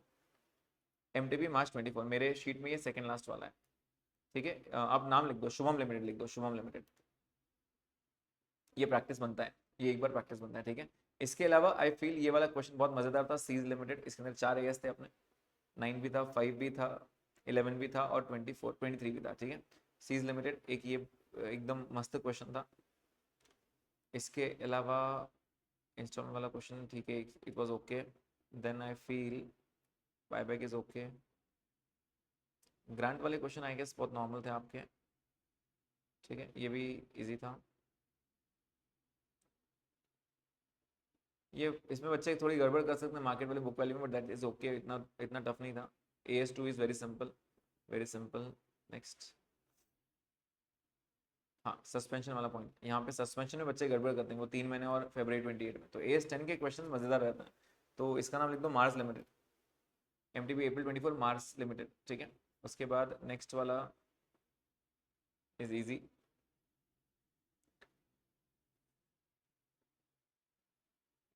ये इनकम रिकग्निशन वो मैंने बता दिया, तो अब रिकॉल कर लोगे इजीली। इम्पेयरमेंट वाला इजी था क्वेश्चन, कैश फ्लो वाले क्वेश्चन इजी थे। हाँ ये फर्स्ट वाला क्वेश्चन मार्क कर लो, मिस्टर विक्रम, बहुत मस्त क्वेश्चन था ये। तो बेसिकली आई फील ये 4 क्वेश्चन एक बार आपने रिवाइज करने चाहिए फिर से, ठीक है। इसके अलावा अब अगर आप क्वेश्चन देखोगे ना बाकी के केस सिनेरियो जो इंस्टीट्यूट की तरफ से आए, सो अगर ये एक बार अच्छे से आ गया आपका, तो वो शायद काफ़ी अच्छे से हो जाएंगे। उसमें भी 1-2 मिसप्रिंट्स हैं, बट वो इतना नहीं है, वो टैकल कर सकते हो आप। फिर भी अगर आपको लगता है तो बिल्कुल मेरे से टच में रहना, मैं आपको बिल्कुल उसका सॉल्यूशन दे दूंगा, ठीक है। फिलहाल मेरे पार्ट पर ये पेंडिंग रहेगा कि मैं आपको इसके सॉल्यूशंस, क्वेश्चन आंसर ऐसे, तो मैं ये सारे एक साथ भेज देता हूँ आपको, सो दैट आप जब रिवाइज करोगे it will very easy for you to recall, ठीक है। फिलहाल इसको यहाँ स्टॉप करता हूँ।